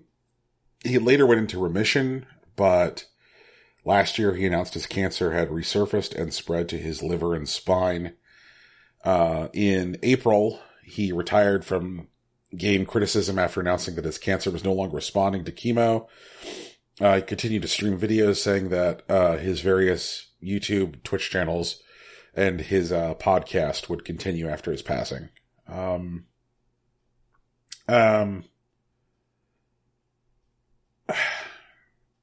Guys, like, this one gets me. Like, when I think about like the various podcasts that have been like a direct influence and kind of like a guiding template for the structure of this show, Co-optional is one of them, because it is a show with a 3-host format, and so like, you know, I would look to Co-optional and I would look to Match 3 because of the 3-host format and be like, okay, what makes those shows good? What makes those shows good? Which meant that, you know, like, I have spent a lot of time listening to, John Bain on co-optional and Patrick Klepek on match 3 to be like, okay, what makes a 3-host show good? Which is probably like a level of thinking that might not be necessary, but whatever. It's something which I've dumped a bunch of time into, and it just bums me out, man. Like, I mean, I know that like things are always sad, and it's not any more or less sad here, but just, man, the guy had a fucking kid and a life, and cancer is shitty, and I don't know. Like, I don't know really what a value I can say in this situation. Well, I mean, Total Biscuit was 33 years old, and he's been struggling with stomach cancer, and I've heard it enough times to understand that, like, you don't really get cancer because it's like some sort of weird trial that you get to overcome. Like, a lot of times you get cancer because it's trying to kill you, and a lot of times it does. But Total Biscuit was, on top of being an intelligent man and a very empathetic spirit, he was also a very good critic. He was someone that would not take the bullshit, especially with games, and he was someone that could identify the really good things that people did. Like, even if there was just some very small part of a game that was done very well, he made it feel like that game should have been Game of the Year. And if a game that would otherwise be lauded by critics did something especially egregious, he would make it feel like that they had just murdered children in an alleyway. Like, he knew how to leverage his words and his tone in a way that convey with precision and control how games are effective, how they're meaningful, and he's able to expose when they fall short and make people feel like this is important to hear. I really like Total Biscuit. I actually started listening to him when I was in high school. He's responsible for maybe a third of my Steam library. And I knew about the cancer, and I thought that we were kind of done with it, even though in the back of my head I knew something was going to happen. I'm really sorry to hear this, especially, coming into Memorial Day weekend. I'm going to miss the guy. Like, between, like, him and Dunkey, I think those were, like, really the only two critics I really paid attention to at this point. I mean, one of the things that I think that he was kind of at the forefront of contributing to, which I think had a lot of value, and was doing years before other people took up the banner of recognizing the value of it, was, like, really sticking it to Valve over their lack of gatekeeping on Steam. Like, all of the, like, the bullshit which is on Steam, like, so much so that, like, when Steam was trying to convince everybody that they were going to get better about that bullshit, they flew him and Jim Sterling out to be like, see, we swear we'll get better. Like, obviously they haven't, as we explore every week on this show. But, like, that billion-dollar corporation knew that one of the people that they needed to grovel at and impress, because they were such a tastemaker, as far as the way people interact with their service, was Biscuit. So, like, God damn it. Like, I mean, I know that the guy was a firebrand and he said some shit which, like, will be more appropriate to discuss at another time. Right. But at this time, like, I still feel like it is a profound loss, and that he was an influential voice for, like, the shape of video game podcasting and the shape of, very specifically, criticism of the Steam service. Like, things that were very meaningful. God damn. Fuck this. Rocky, hopefully you have some better news. About that. Apple, known enemy of fun, just removed Valve's Steam Link app from the iOS App Store. For a little bit more detail, earlier this month, Valve announced that it would be releasing a new standalone Steam Link app that would let players stream their PC games on Steam to their phones. This app is currently available for Android devices, but Valve just announced that Apple has rejected the app for the iOS App Store.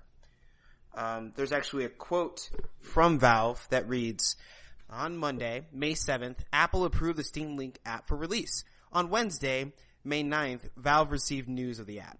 For the following morning, Apple revoked its approval, citing business conflicts with app guidelines that had allegedly not been realized by the original review team." According to Valve, the company appealed to Apple, claiming that the app simply functions as a LAN-based remote desktop similar to numerous remote desktop applications already available on the App Store. However, the appeal was denied, which leaves the Steam Link app unavailable on the iOS. With the appeal denied, Valve says that it hopes Apple will reconsider in the future. So, this sucks. I mean, while we definitely talk a lot of shit about Steam, we do it all the time. The fact that Apple decided to not let them on, not because of function, but because they're spooked of Steam muscling in on their market share is kind of lame. I mean, it's understandable from like a survival standpoint, but I don't think Valve's going to eat Apple anytime soon. And so this just comes off as whack. I feel like this is a opportunity for cool dad, Phil Spencer to kind of do donuts in the parking lot and then take the kids for ice cream. We're gonna get ice cream? Yep. Because like when I think about like the mom of the situation, yeah, I mean like they're with all of the focus on making, weirdly enough, Xbox a more open and accessible platform where like your Xbox and your PC just kind of talk to each other and whatever, it's cool, man. I could see somehow like making like if this app were to launch on Xbox, now not only would it be a hashtag shots fired moment at Sony and be a huge and successful one, it would also be a hashtag shots fired moment at Apple. And kind of turn Xbox into like an auto buy console for a lot of gamers. Like imagine being able to access your Steam library, using Steam Big Picture from your Xbox, as well as like running natively Xbox games. Like I feel like if not directly that, then like at the very least, like PC streaming to Xbox from the Windows store is gotta be a thing which is going to be coming at some point. Like obviously Apple recognizes that this thing is a threat. And if we look at like the disparity between like top revenue games on the iOS store versus well reviewed games, like obviously the games that make the most money on the App Store right now are not generally well reviewed. Nobody thinks that Clash Royale is a good game. Or if you are, please add us. In fact, at me specifically. Write me a letter about how I'm a piece of garbage. It's at Semi-Fake Gods on Twitter. Yep. You can find them on Facebook, Impossible Coin. Or you can just add the Twitter, Impossible Coin. Yep. It's like, tell us why Clash Royale's a good game. Cause you don't actually think that, and you're a liar. That fucking crying king, emote just gets people angry and then they spend $30. And Apple is spooked by a marketplace where, as shitty as that marketplace is, the trash to good stuff ratio is slightly easier to navigate than the Apple App Store, and that fucking says something. Because every week we clown on the trash to good stuff ratio on Steam, and it's still better than the trash to good stuff ratio on the App Store. But at least it's not the absolute darkness, which is the Google Play Store. I remember when I was messing around with Underdogs. Yep. On the store, there's a section that's being advertised to me. I don't know if it's being advertised to everybody on the Google Store or the Google Play Store. But it's called out in Japan, popular in Japan, and it's basically a bunch of like microtransaction filled games that are already branded for anime that I already don't play. Like Fire Emblem Heroes is there now. But there's also Brave Frontier, Final Fantasy, Exvius. There is Bleach Brave Souls, the Naruto game, Pokemon Duel, Pocket Camp, and I forget there's another one. And ironically, each of those games are boasting somewhere between 5 and 10 million players, which is kind of impressive. But still, that also doesn't really seem like it's super popular in Japan. I mean, they might be, but it feels more like that it's just super popular with weebs, which is a different statement. That is true.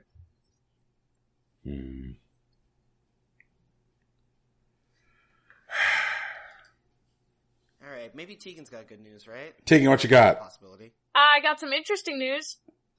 So Nintendo trademarks the N64 for what sounds like an N64 Classic Mini. Okay. Nintendo has filed a trademark for the N64 name, possibly hinting that the Nintendo 64 Mini is coming soon. The filing for the N64 name lists various purposes for the trademark, including a program for downloadable video games, a ROM for storing a program for home video games, a TV video game machine, a portable electronic game machine, and joysticks and controllers. So, if there were any doubts about whether this trademark is simply for renewal of the N64 brand, there are specific purposes listed here that suggest the trademark listing will be used for some kind of new portable gaming machine, which stores games. So, like an N64 Mini, maybe? I don't know. Sounds reasonable. This isn't the first trademark Nintendo filed for the N64 Mini. Last year, Nintendo filed trademarks for graphic design of an N64 controller that was similar to the designs found on the packaging for both the NES and SNES Classic. Okay. I am interested in the N64 Mini being both portable and having the ability to download from a catalog. Because, I mean, the only thing that I really want is not only to take Paper Mario everywhere, but to download Paper Mario directly onto my device. That sounds great. I still think the Game Boy Classic might actually come first, or rather, I hope that the Game Boy Classic actually comes first. But this is good news. I'm about it. I'm sure that we have talked about this in the past, but what are some games that you guys see as musts for an N64 Mini? Like, other than the exceptionally obvious ones of Super Mario 64 and Legend of Zelda Ocarina of Time and Majora's Mask? Well, I mean, you guys already know my list. Harvest Moon 64. Yeah, Harvest Moon Paper 64. Mario. Yeah! Snowboard Star Kids! Fox 64. And Snowboard Kids! Yo! I love Snowboard Kids. Let's go. Mario Kart. Mario Kart, I'm down. Pilot Wings is probably still gonna be there. Wait, what? Really? Yeah. That's my guess. 'Cause, I mean, when is Nintendo not taking the opportunity to sell us Pilot Wings on a brand new system that they just gave us? Did they put Seriously. Pilot Wings on the SNES Classic? Actually, I don't think they did. Yeah, I'm pretty sure that they left that on the fucking smoldering trash heap of history where it belongs. Fine. I guess it's just SNES and Wii U and Switch so far is where we haven't seen, like, Pilot Wings. But, like, they did it on N64, they did it on the GameCube, they did it on the Wii. Like, it's probably gonna show up. Banjo-Kazooie has to be there. The original Mario Party. Actually, this might be an unpopular opinion, but like Mario Party 2 is way better than the original Mario Party. Yeah! Let's skip Mario Party and do Mario Party 2. Let's go! Okay. Cowboy Mario Party for all of us. Yes. What do you want to see on the mini, Brian? Wave Race 64. Ooh, that was a good one. Yeah, 1080 snowboarding. 1080 was also really good. Yeah. I don't think we have 2 snowboard games. There's room. There's like humanoid snowboard game, and then there's like the Mario Kart fighting snowboard game. I don't know. Like, I think that was kind of like part of the golden age of like extreme sports games that like ran from like, say, 96 to about 2004, where there were just like a shit ton of games about like snowboarding, skateboarding, and BMXing and rollerblading. They were all really fucking good. Like, those games were like coming out left and right, and they were all awesome. What the fuck happened to that genre? Oh, that reminds me. I actually have another game to talk about this week. What? Yeah. Okay. I guess my ship has sailed. All right, we're breaking format. Go for it. Tell us your game. Descenders. What's Descenders? Descenders is a mountain biking game. Alright. It is a downhill mountain biking game, which I picked up because it is a downhill mountain biking game. It kind of was like, hey guys, you remember the golden age of extreme sports games? And I'm like, I do.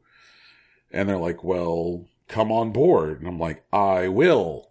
And I fucked around with it so far, and it does not yet feel like the trick system is crazy enough that you can just get like lost in that perfect glaze of like doing tricks.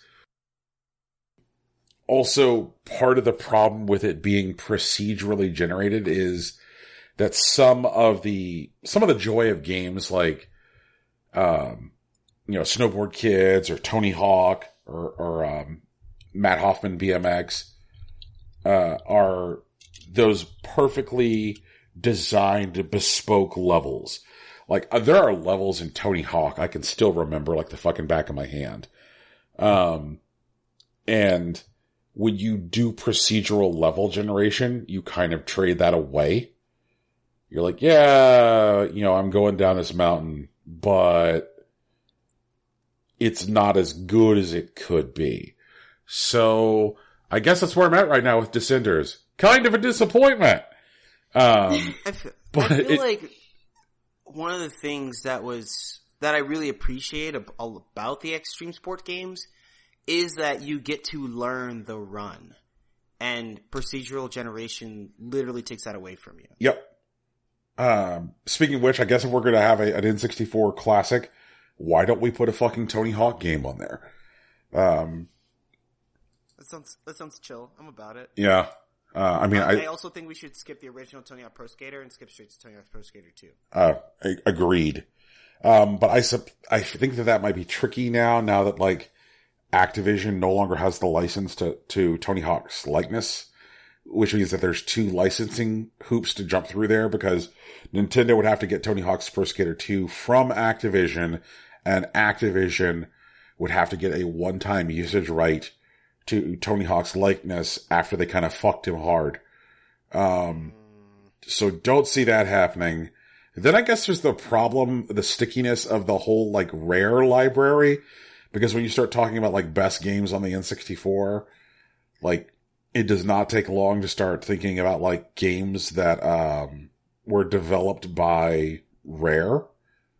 Like Jet Force Gemini or Blast Corps, Banjo-Kazooie, that kind of shit. Now the thing is that again, actually Cool Dad Phil Spencer is on the record saying if Nintendo wants to make an N64 Classic Mini, Microsoft is open to licensing Rare games to exist on it. Okay. Like, that is a thing he has actually already said in public. So I guess it would be up to Nintendo to decide whether they would want to engage Microsoft for that. And I don't know what the culture at the top looks like right now for Nintendo. Like, we know that Cool Dad would pick up the phone, but we don't know if they would make the call. Well, there's also, that sounds like bait to me, but I'm not sure what Phil Spencer actually really wants. Well, being that there is currently cross-play between Nintendo and Microsoft devices for 2, maybe even 3 games these days. There's crossplay between Nintendo and Microsoft devices for Rocket League and Minecraft. And then there's that Battle Royale game, which is coming out in a couple months, which is also going to have crossplay between Microsoft and Nintendo platforms. I'm blanking on the name of it, but it was funded on Fig. And it's going to be the first Battle Royale game, which is going to properly launch on Switch. That has, crossplay between the Switch and the Xbox One. God, what is the name of that game? Crazy Justice. Thank God. I was dying. Oh. Yeah, Crazy Justice, which has a visual look that screams, I kind of look like Fortnite. I could see that getting a big push on its user base because it is Battle Royale on the Switch, and the Switch needs Battle Royale right now, which will in turn pump up the user base, which will then give Xbox players an incentive to play because now there's all those Switch people looking for someone to play with. So, I mean, I don't know, I would agree with you, Rocky, that it seems like bait, except for the fact that, Microsoft has been making so many customer positive decisions in the last, couple years, as far as, doing things that are consumer friendly and not shitty. Putting their first party new release titles into Xbox Game Pass, or making the code for the accessibility controller available to developers so that way people can, advance beyond what they came up with already, or, putting real work into, their backwards compatibility program, so much so that Microsoft appears to have taken the mantle from Nintendo as far as, platform holder who is most serious about preserving legacy of old games. So I would agree with you. It is a thing that normally sounds like bait in the world of business, except for the fact that there is kind of a demonstrated record right now to the contrary. How about Resident Evil 2? I think it's a good idea for them. And, I mean, Capcom could use the money. Yep. But I'm just not sure how I feel about the N64 version of Resident Evil 2. Right. Yeah. I think about that as a PlayStation game. Yeah, so I guess we'll keep our fingers crossed and see what comes of it. Alright, well I guess that's kind of some good news. Is there any other good news out there? Well, apparently, Epic has got it in their heads that, Fortnite is esports. What? Yeah, Epic put out a pretty quick announcement, no big deal. They just stated that they pledged $100 million in prize pool money for the 2018-2019 competitive season of Fortnite. That's, whatever. And that's, for prize pools across, 2018, 2019. So not one person's gonna make $100 million. But still, that's a lot of money to support a new esport infrastructure. So it's kind of a big deal. Just for context, last year's Dota 2 championship prize pool, topped up just under $25 million. And that's an established brand for a game that's been around for 10 years? And, the top 10 esports games combined, including your favorites like League of Legends and Overwatch, only gave away $91 million collectively. So Epic's all in. They're like, this is esports, we're going. That's what's going on, man. That is a lot of chimichangas.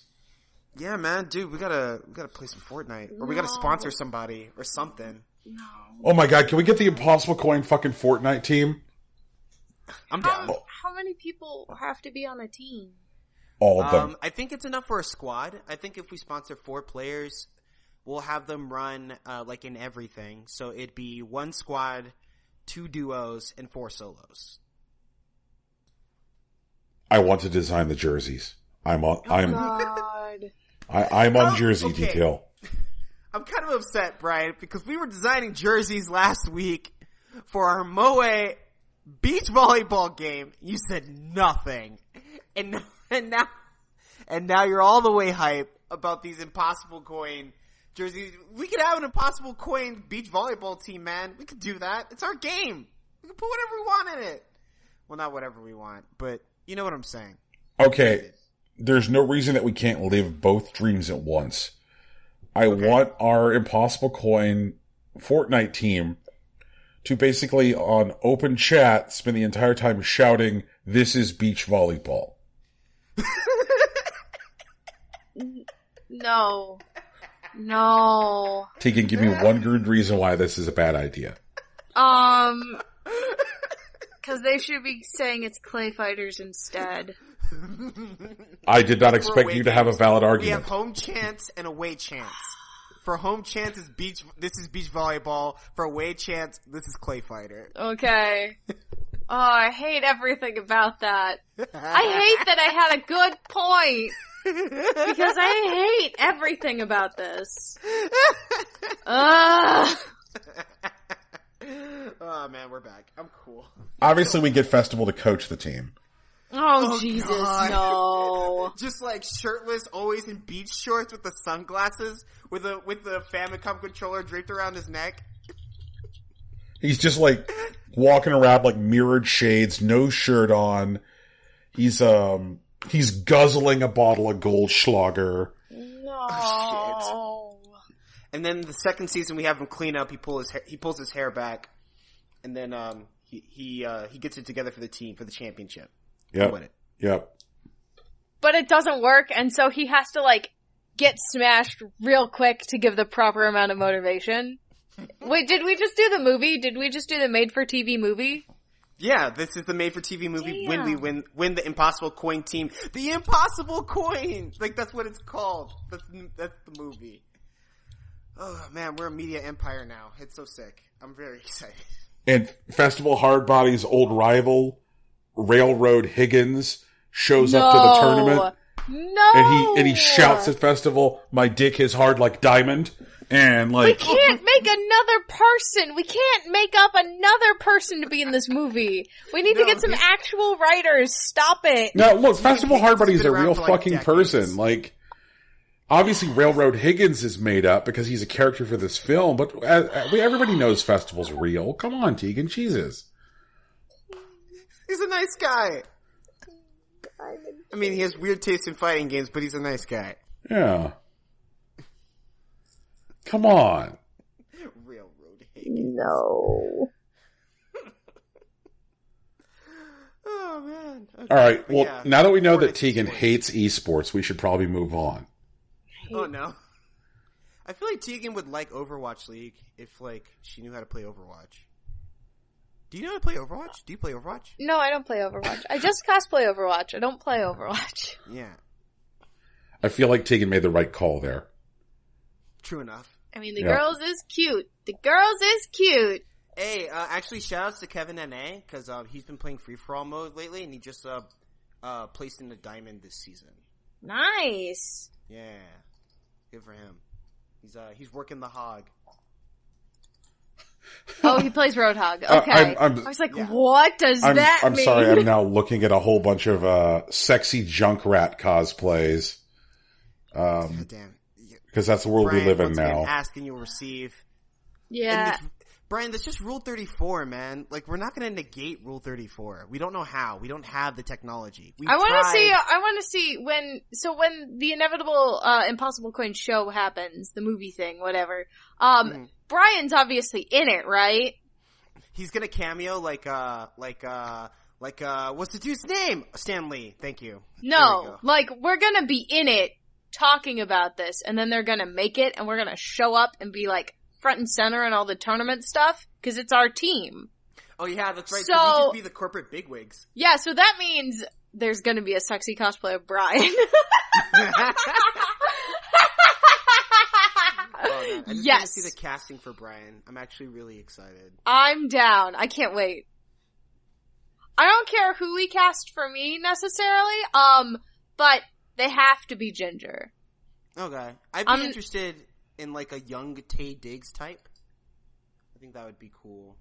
I just hope I don't get played by someone like Kevin Hart. I don't want that. No one wants that. In a very serious, real way. No one wants that. Who would you want to be? Who would you want to play you, I guess? Wait, are you asking me or Brian? Yes. I think someone like Taye Diggs would be cool. You know what? Actually, if I could get John Boyega to play me, that would also be pretty cool. Like, this would obviously be in the future. Right. Ah, damn. Maybe he'd be too old by then. Nah, John Boyega could play me. He could do it. I mean, they're playing corporate bigwigs at that point. They could be like adults. Yeah. Yeah, my vote goes to John Boyega. That's my fan cast. Also, posing a question to everybody else, who do you think our fan cast should be? Who would play me, Brian, and Tegan in a made-for-TV movie? Let us know in the comments below. Comments below. Well, I mean, they could comment on it. There's a comment section, I think. But I would enjoy... Brian, who do you want to play you in the made-for-TV movie?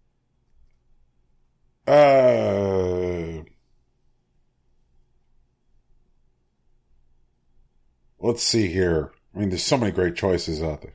Okay, I'm just gonna do bad ones until Brian corrects me. Okay. Brian Cartwright played by Seth Rogen. You're fired. By Jack Black. By Jack Black. You're also fired. Dang it! I want to be played amazingly inappropriately by whoever the skinny white boy meme trash is. That's who I want to be. So you want to be gender bent? I just want everyone to be like, that's not what she's like at all. And meanwhile, I'm just like, haha. There is a current meme going around the internet about the final lotion boss.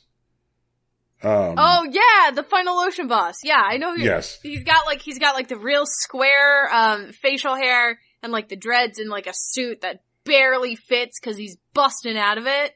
I will be played by final lotion boss. Yes. Okay, I'm down. I want to be played by Spider-Man.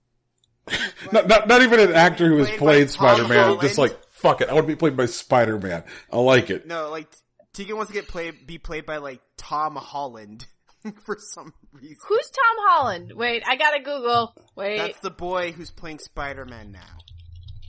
Oh! Yeah, he's cute. I'm okay with that.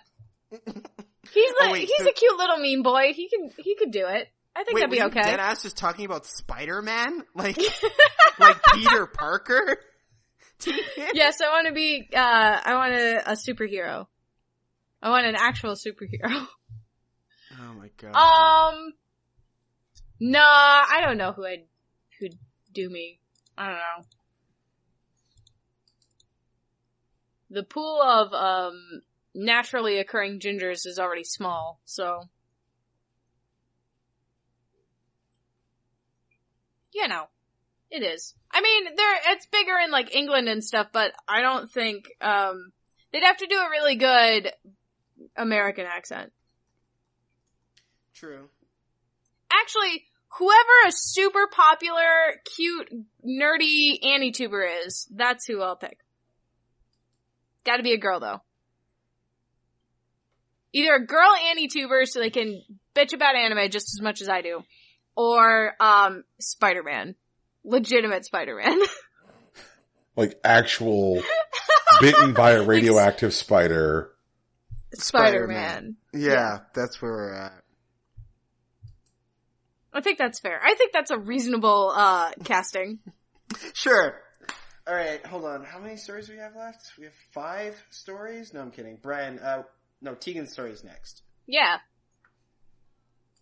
So, alrighty. Manga Gamer strikes a deal to sell adult visual novels on GOG. Last week, Valve started to send takedown notices to a bunch of publishers of adult visual novels on Steam. The reasons were vague and poorly defined, but it suddenly put a lot of people in jeopardy of losing their revenue. And so, not content to sit around and wait for Valve to explain itself, Manga Gamer struck a deal with GOG to sell its games on the service. To celebrate the occasion, GOG is even giving out Sunrider Mask of Arcadius for free.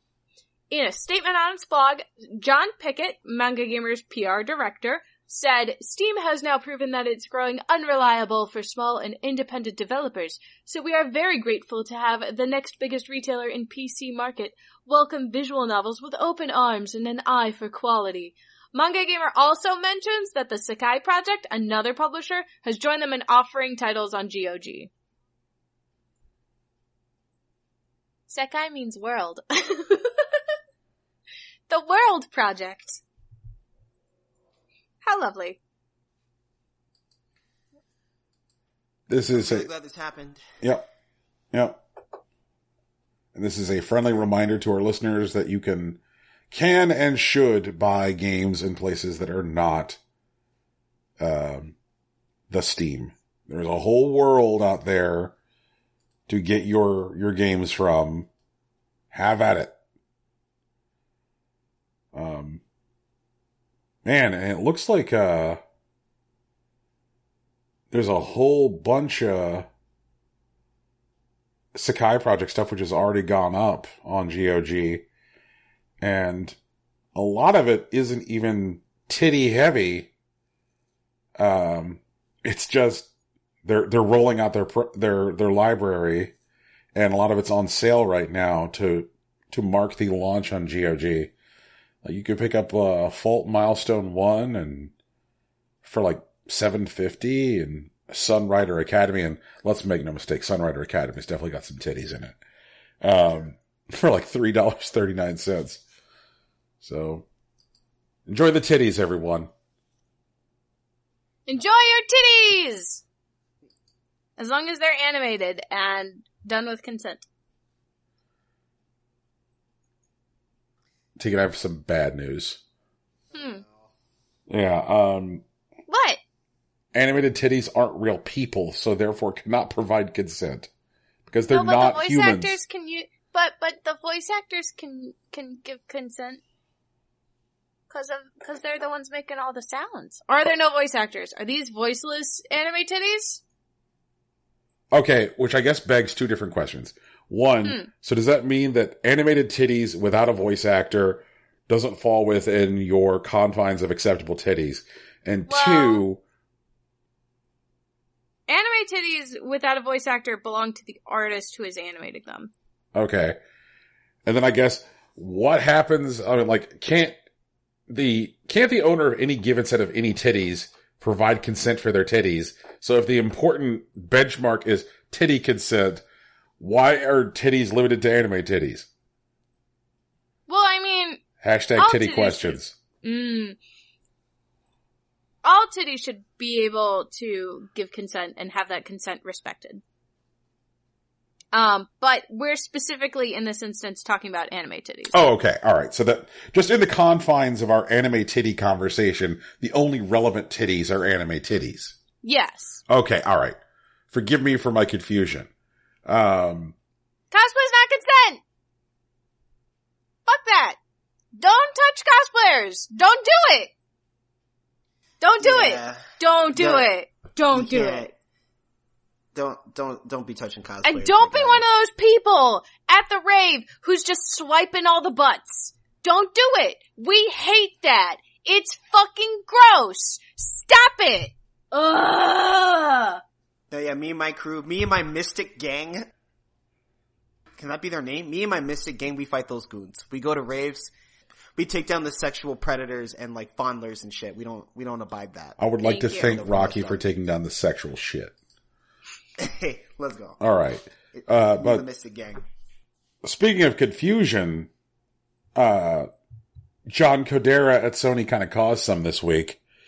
Okay. So on a call with investors, people who spend money on Sony's publicly traded fucking stock, John Codera said that the PS4 was entering the end of its life cycle.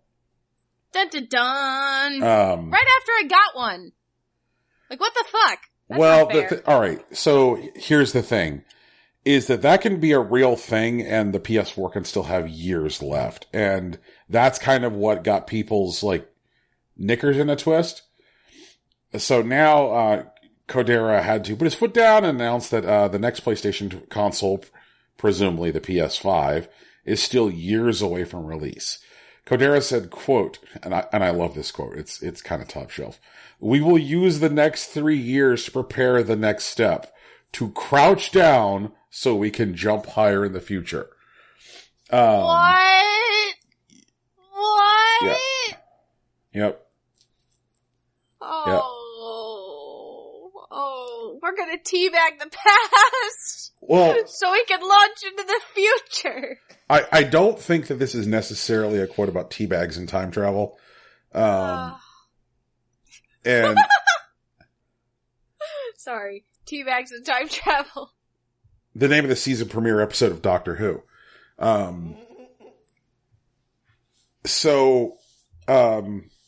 Kodera's comments topped off a week of people like just absolutely going apeshit over this whole end of life cycle thing. I'm kind of glad that he got out there and responded to this, because otherwise this story was just going to be like John Kodera says, PS4 entering end of life cycle, and we could have all had the vapors. We could have been like, what? They're gonna announce a PS5 at E3? Are you shitting me? Oh no. But just in time for your Kingdom Hearts game, Rocky, you have to buy a whole new system. Fuck you. So Fuck them. I swear to God. But there's some things that he said about the actual life cycle from the investor call, which is, I think, more telling and more helpful than the damage control he was trying to do later.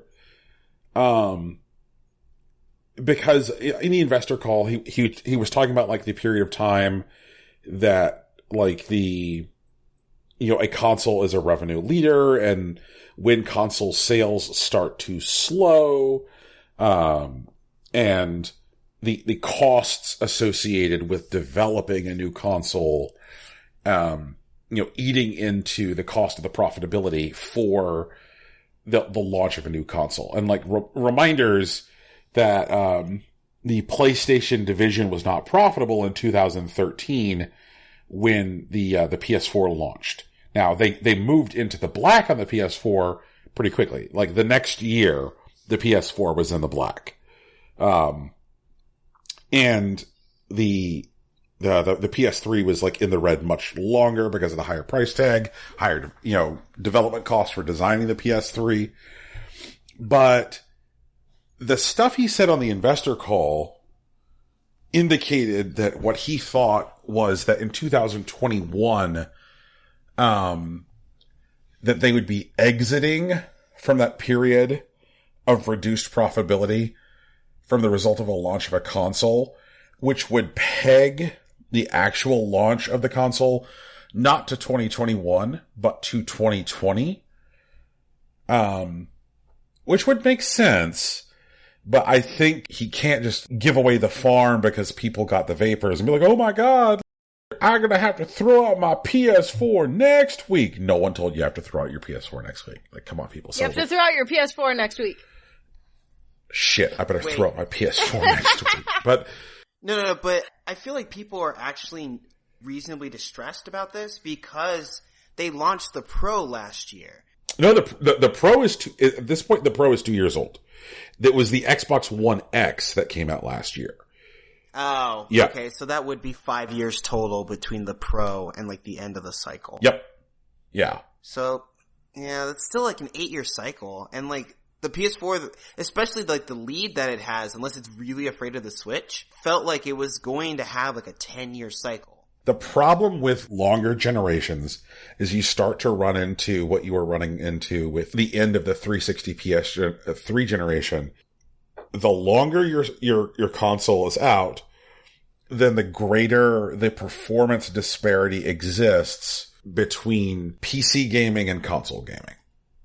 We can expect a new generation of graphics cards coming out this summer. The 1180s, like the 1100 generation of cards, should be out this summer. And so with like a new generation of graphics cards, like how much longer can Sony or Microsoft afford to wait? Now, I think that Sony can certainly wait until 2020, 2021, as long as they actually start treating PSN like a real thing and not just a hunk of shit. PSN has been serviceable for years, but I don't think it's great. Like, there's a lot of stuff about it which, like, leaves it, stuff to be desired. But I think that we will almost certainly see, like, a Xbox console refresh and a new Xbox, 2019, 2020. Because they need to get out there and kind of undo some of the damage done by the original launch of the Xbox One. Because as much as Microsoft has tried to walk back and fix stuff done by Don Matrick at the launch of this generation, Microsoft is still feeling that. And Activision fucked up, I think it was this week, and like leaked the actual number of Xboxes Ones which are out there on the market, which is a number that Microsoft never gives out, but Activision gave it out on their behalf. Whoops. And that was how we found out that the PS4 has outsold the Xbox One at a 2-to-1 ratio. And if the Nintendo Switch is able to maintain the same kind of sales velocity, then that means that the Switch is eventually going to outsell the Xbox One. So Microsoft needs to refresh. And we're reaching a point where technically, if you do a refresh just from a technical perspective, you are going to look a lot better than the other guy. And that was the position that Microsoft found themselves in at the end of the Xbox PS2 generation, where they were able to get out there before Sony with the 360 by a full year. And that was why they had such a lead that generation. Because, the PS3 showed up a year later and cost $600. So I would not be surprised if we see the same kind of thing happen the next cycle, which is where Microsoft beats out Sony by like a full year because they have to. But I've rambled on. What do you guys think? I don't like it. Personally, I still feel like it's closing out too soon. But I think they know that too, but they're still planning to do it, which is why they're giving us the heads up. They want us to adapt to that reality instead of just saying, 2.5 years from now, by the way, the PS5 is coming out next year. Like, they're just not going to do it. Mm-hmm. So I think they're getting ahead of their own bad news, which I understand is intelligent, but I don't like the news, and so, like, I'm upset about it. But I got 3 years to get over it, so who knows? We'll see what happens. And, like, at this point, I would expect the PS5 or whatever they're gonna call it to be, like, super cool. Super cool. True. Not just, like, compact and easy to use and, all that stuff, but, like, preferably with fucking backwards compatibility, cause it's goddamn 2018. We'll see. And fucking Microsoft is kicking your ass as far as that goes. That's it. I just want backwards compatibility, really. If they don't do backwards compatibility on the next generation, they're gonna kinda look like a bunch of assholes. I think that's a good call out, Tegan. Like, specifically the reason that they couldn't do backwards compatibility from the 3 to the 4 was because they built the PS3 with that weird, crazy horseshit processor. Mm-hmm. The cell processor, and building in backwards compatibility for the PS3 to the PS4 would have added multiple hundreds of dollars unless they just went ahead and threw a cell processor into every PS4. So that way it could just run PS3 games natively. Or, alternatively, and again, this is something that I don't ever see Sony doing, Sony could approach a company which, say, is the masterclass in development of running virtual machines and license emulation tools to create a virtual PS3 layer. But I don't know, who's the number one company in the world for running virtual machines and building emulation layers? Microsoft. Nintendo? Oh. Yeah. And I just don't see Sony approaching their biggest competitor being like, hey guys, we'd like to talk to you about virtual machines and emulation layers, license some of that. I mean, like, there are lots of companies that do approach Microsoft for that stuff. In fact, that stuff was developed for enterprise application. Like, people who, like, say, need to run old servers or things like that. Or, like, we have machines on our network that need to run on this operating system or shit like that. But I just can't see Sony ever engaging Microsoft in that capacity.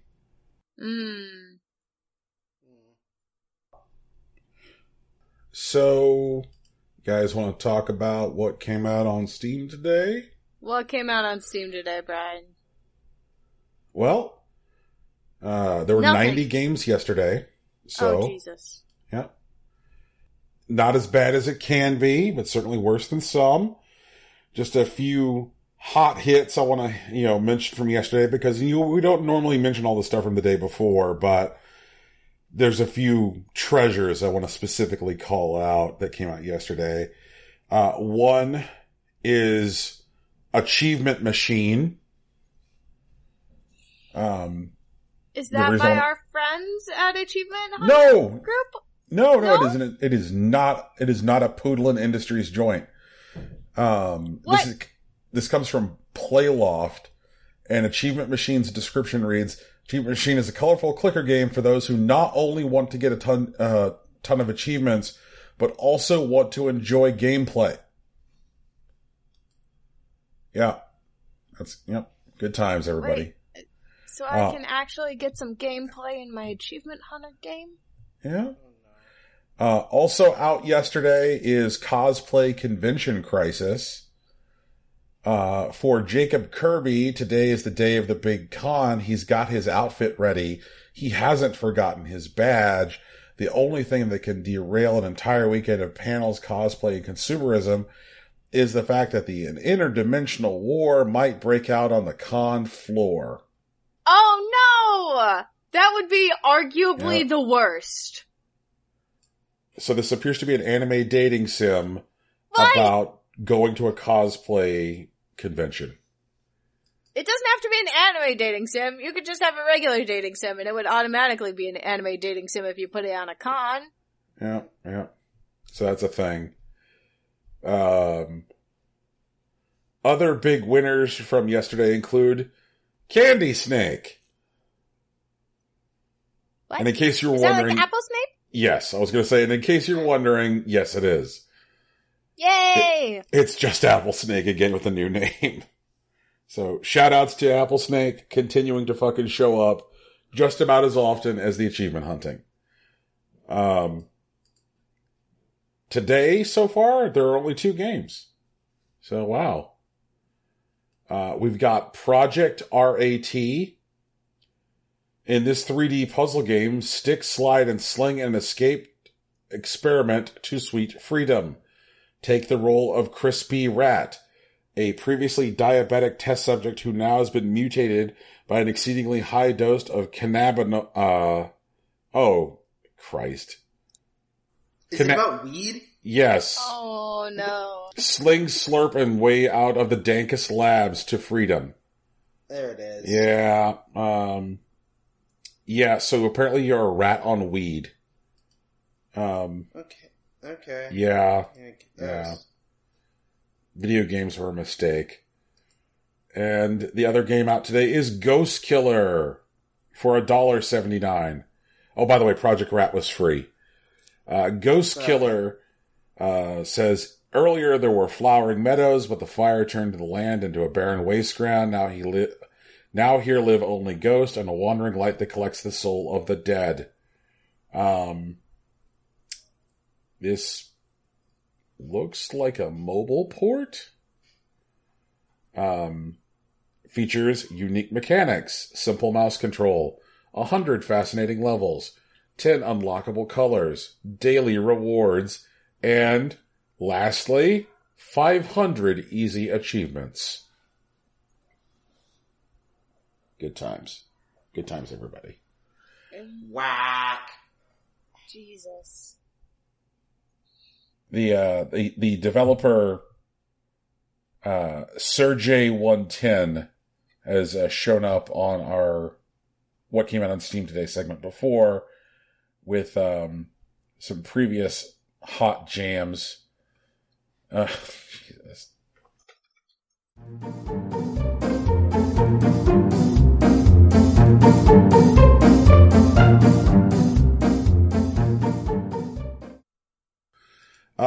But, what we have, or more specifically, our cats have business today. They do? Yeah. We have a whole mess of interaction from our listeners. No way. Yeah. That's cool. first off, a little note from Joe F. Spyro the Dragon, which reads, I'm 5'7", and the description of me as a kid at the end of the episode is mostly accurate. He then provided a picture of himself as a child. Thinking of Joe as taller than me that doesn't feel right. Joe's always been shorter than me. Oh no! Joe, you're taller than me now. If I ever see you again, face to face, Joe, that's gonna be weird, and I'm gonna be like, wow, you're tall! I feel like Toshiro gives this a, sleeping on a chair in the kitchen, looking up, and then going back to sleep. And Gogo's going to give this a using the litter box wrong. How do you use a litter box wrong? She does her business, and then instead of covering her business in the box, she starts scratching her paws against the wall. Okay. That's kind of cute. Nico's gonna give this, like, that startled, I'm gonna tear off down the hallway, and then tear off down the hallway, and Roman's gonna come up the stairs, be confused, and tear off down the hallway after Nico. Why are we running? I don't know, but we're running. Okay, that's how it goes. It's cute.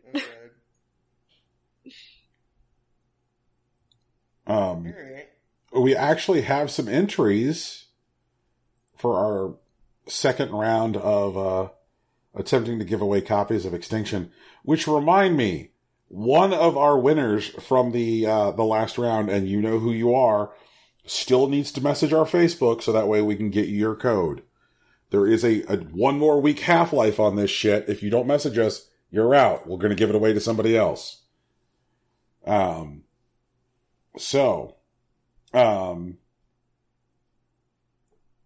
we go. We have 2 rounds or 2 groups of E3 predictions. First, from Mike Caspro. Here's his reasonable E3 prediction. Cyberpunk 2077. Okay. I'm not so sure that's reasonable, Mike, but we'll see. Exaggerated E3 prediction. Super Mario Sunshine 2, Yoshi's Casting Couch. No! Oh my god. No. I was down for Super Mario Sunshine 2, and then it fell apart for me. No thank you. No thank you. It's gonna be a no from me, dog. Come on, Tegan. We know Yoshi fucks. But yeah, we don't need to see it. That's yeah, that's not gonna make it onto the Nintendo platform.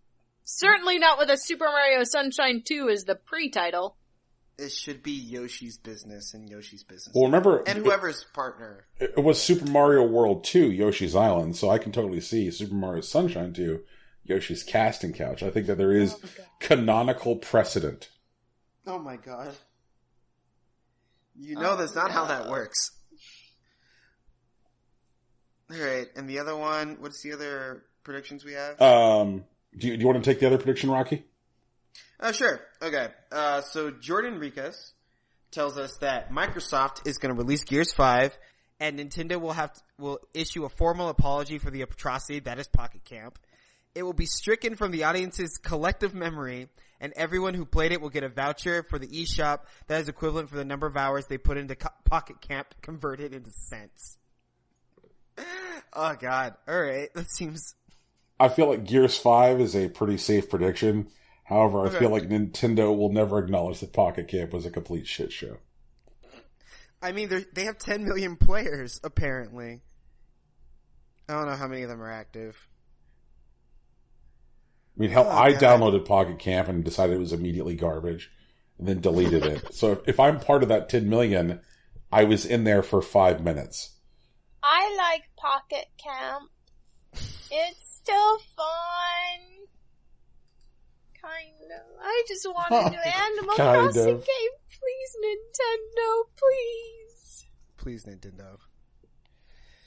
Okay, so Nintendo, those are please understand. All right. So one of I think it was Teddy Roosevelt saying was that 90% of success is showing up. And since we have 2 E3 predictions, I don't think we actually have to choose a winner because we have 2 copies of Extinction to give away. Do I have that right? Well, we were planning on giving away one this round and then doing a third round, but it seems to be that we're kind of struggling to give these things away. So, congratulations! You showed up. You get copies of fucking Extinction. Woo! Congratulations! Please message our Facebook so that way your codes can be delivered to you. If you don't message the Facebook, then we will then give them away at some future point. But we have yet more communication. From Ben Rosenfeld. Hey, Impossible Coin. I know it's too late for the contest, but I wanted to share my GameStruck 4 with you anyway. Number 1, Achievement Hunter Dogger. Number 2, Achievement Hunter Gnome. Number 3, Achievement Hunter Darkness 2. And then in parentheses, big improvement on Achievement Hunter Darkness. And then lastly, Benjamin Johnson. Well, based off this list, I can assume that Ben Rosenfeld is at least 2 months old. So, I'm not sure how formative these experiences were to him, but I guess more power to him, man. Like, I think he should try Apple Snake to, diversify the types of games that he's playing. But I mean, I understand the idea of being a purist. There was a time where I played nothing but Final Fantasy games and refused to play anything else. But I mean, there's a whole world of games out there. I mean, give the guy some credit. Like, Benjamin Johnson, he's obviously stepping outside of his safe space. Might I recommend you also Doki Doki Literature Club because it is free. It is also free. So it will cost less than most of these games. All of these games, actually. Okay. I think that the combined cost of this GameStruck 4 is less than either a Big Mac meal at McDonald's or a hammer to beat oneself to death with after playing these 4 games. Ben Rosenfeld reached out to us again, twice in 1 week, and said the most recent Tavern Brawl pick 2 cards seemed like would be right up Brian's alley. What was his favorite pair? So he's talking Hearthstone here. Thanks, Ben. I'm glad that somebody wants to jam on some Hearthstone. You should hang out on Friday nights when I play Hearthstone in front of a stream for absolutely no one. So that particular Tavern Brawl where you were picking 2 cards, there were 3 combinations of cards that I liked. There was one that was pretty efficient for racking up wins. And then there was one that I used for just fun because I liked the effects it would produce. And then there was one I would use for lulls. And then there was a dark horse we'll kind of get to, which I didn't really use except for once when I just had to do it once to feel the results. The one I used for efficiency was upgrade shield block. Because if you have a deck with 15 upgrades in it, then that means that you get a pretty big weapon. And if you've got shield block, then you're constantly building armor to deal with the damage that your enemy is doing to you while drawing more into those upgrade cards. So that was a very efficient combination to deal with the challenge. The one I liked for like the combinations it would produce was Jeweled Macaw and Dire Frenzy. Because Jeweled Macaw just throws a random beast into your hand. And Dire Frenzy then puts 3 buffed animals into your deck. So that also dealt pretty effectively with a lot of the mill decks that were showing up in the Tavern Brawl. because you were constantly adding cards to your deck during the game. So they could mill you or just give you more stuff. You know, it doesn't matter. The one I liked because it was silly, was, Chameleos and Mind Vision, because it just meant that, like, your 2 cards were your opponent's 2 cards. Yeah, exactly. You're like, I clown you, I take your game.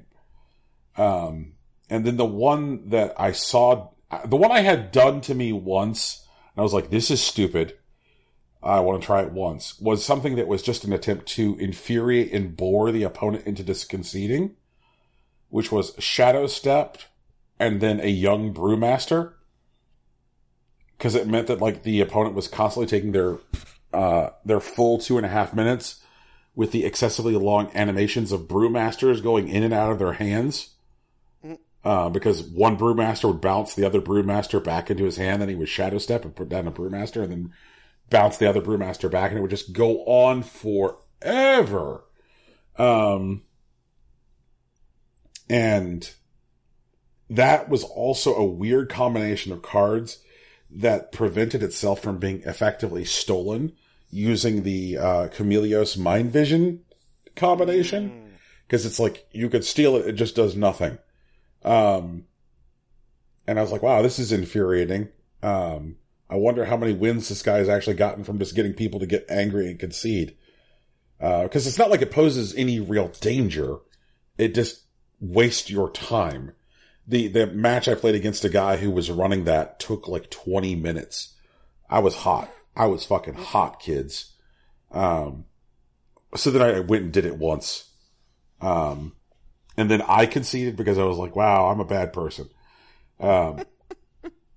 So yeah, so Ben, that's what I fucked with that Tavern Brawl. What was your favorite pair?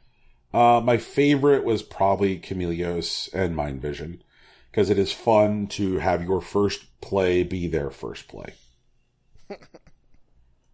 Alright. I think my cats both collectively give that. Just play Dota instead, because what are you doing with your life? Tegan, how do your cats feel about Ben's mail? They wandered off to the couch to get some sleep during Brian's explanation. Okay.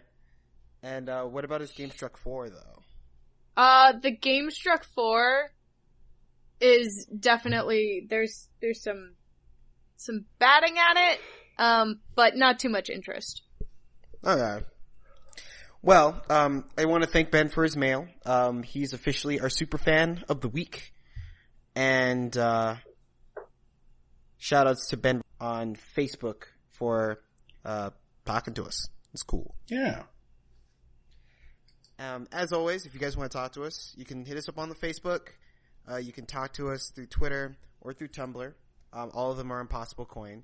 If you want to help us out, we'd really appreciate it if you left us reviews on iTunes, Google Play, and Stitcher.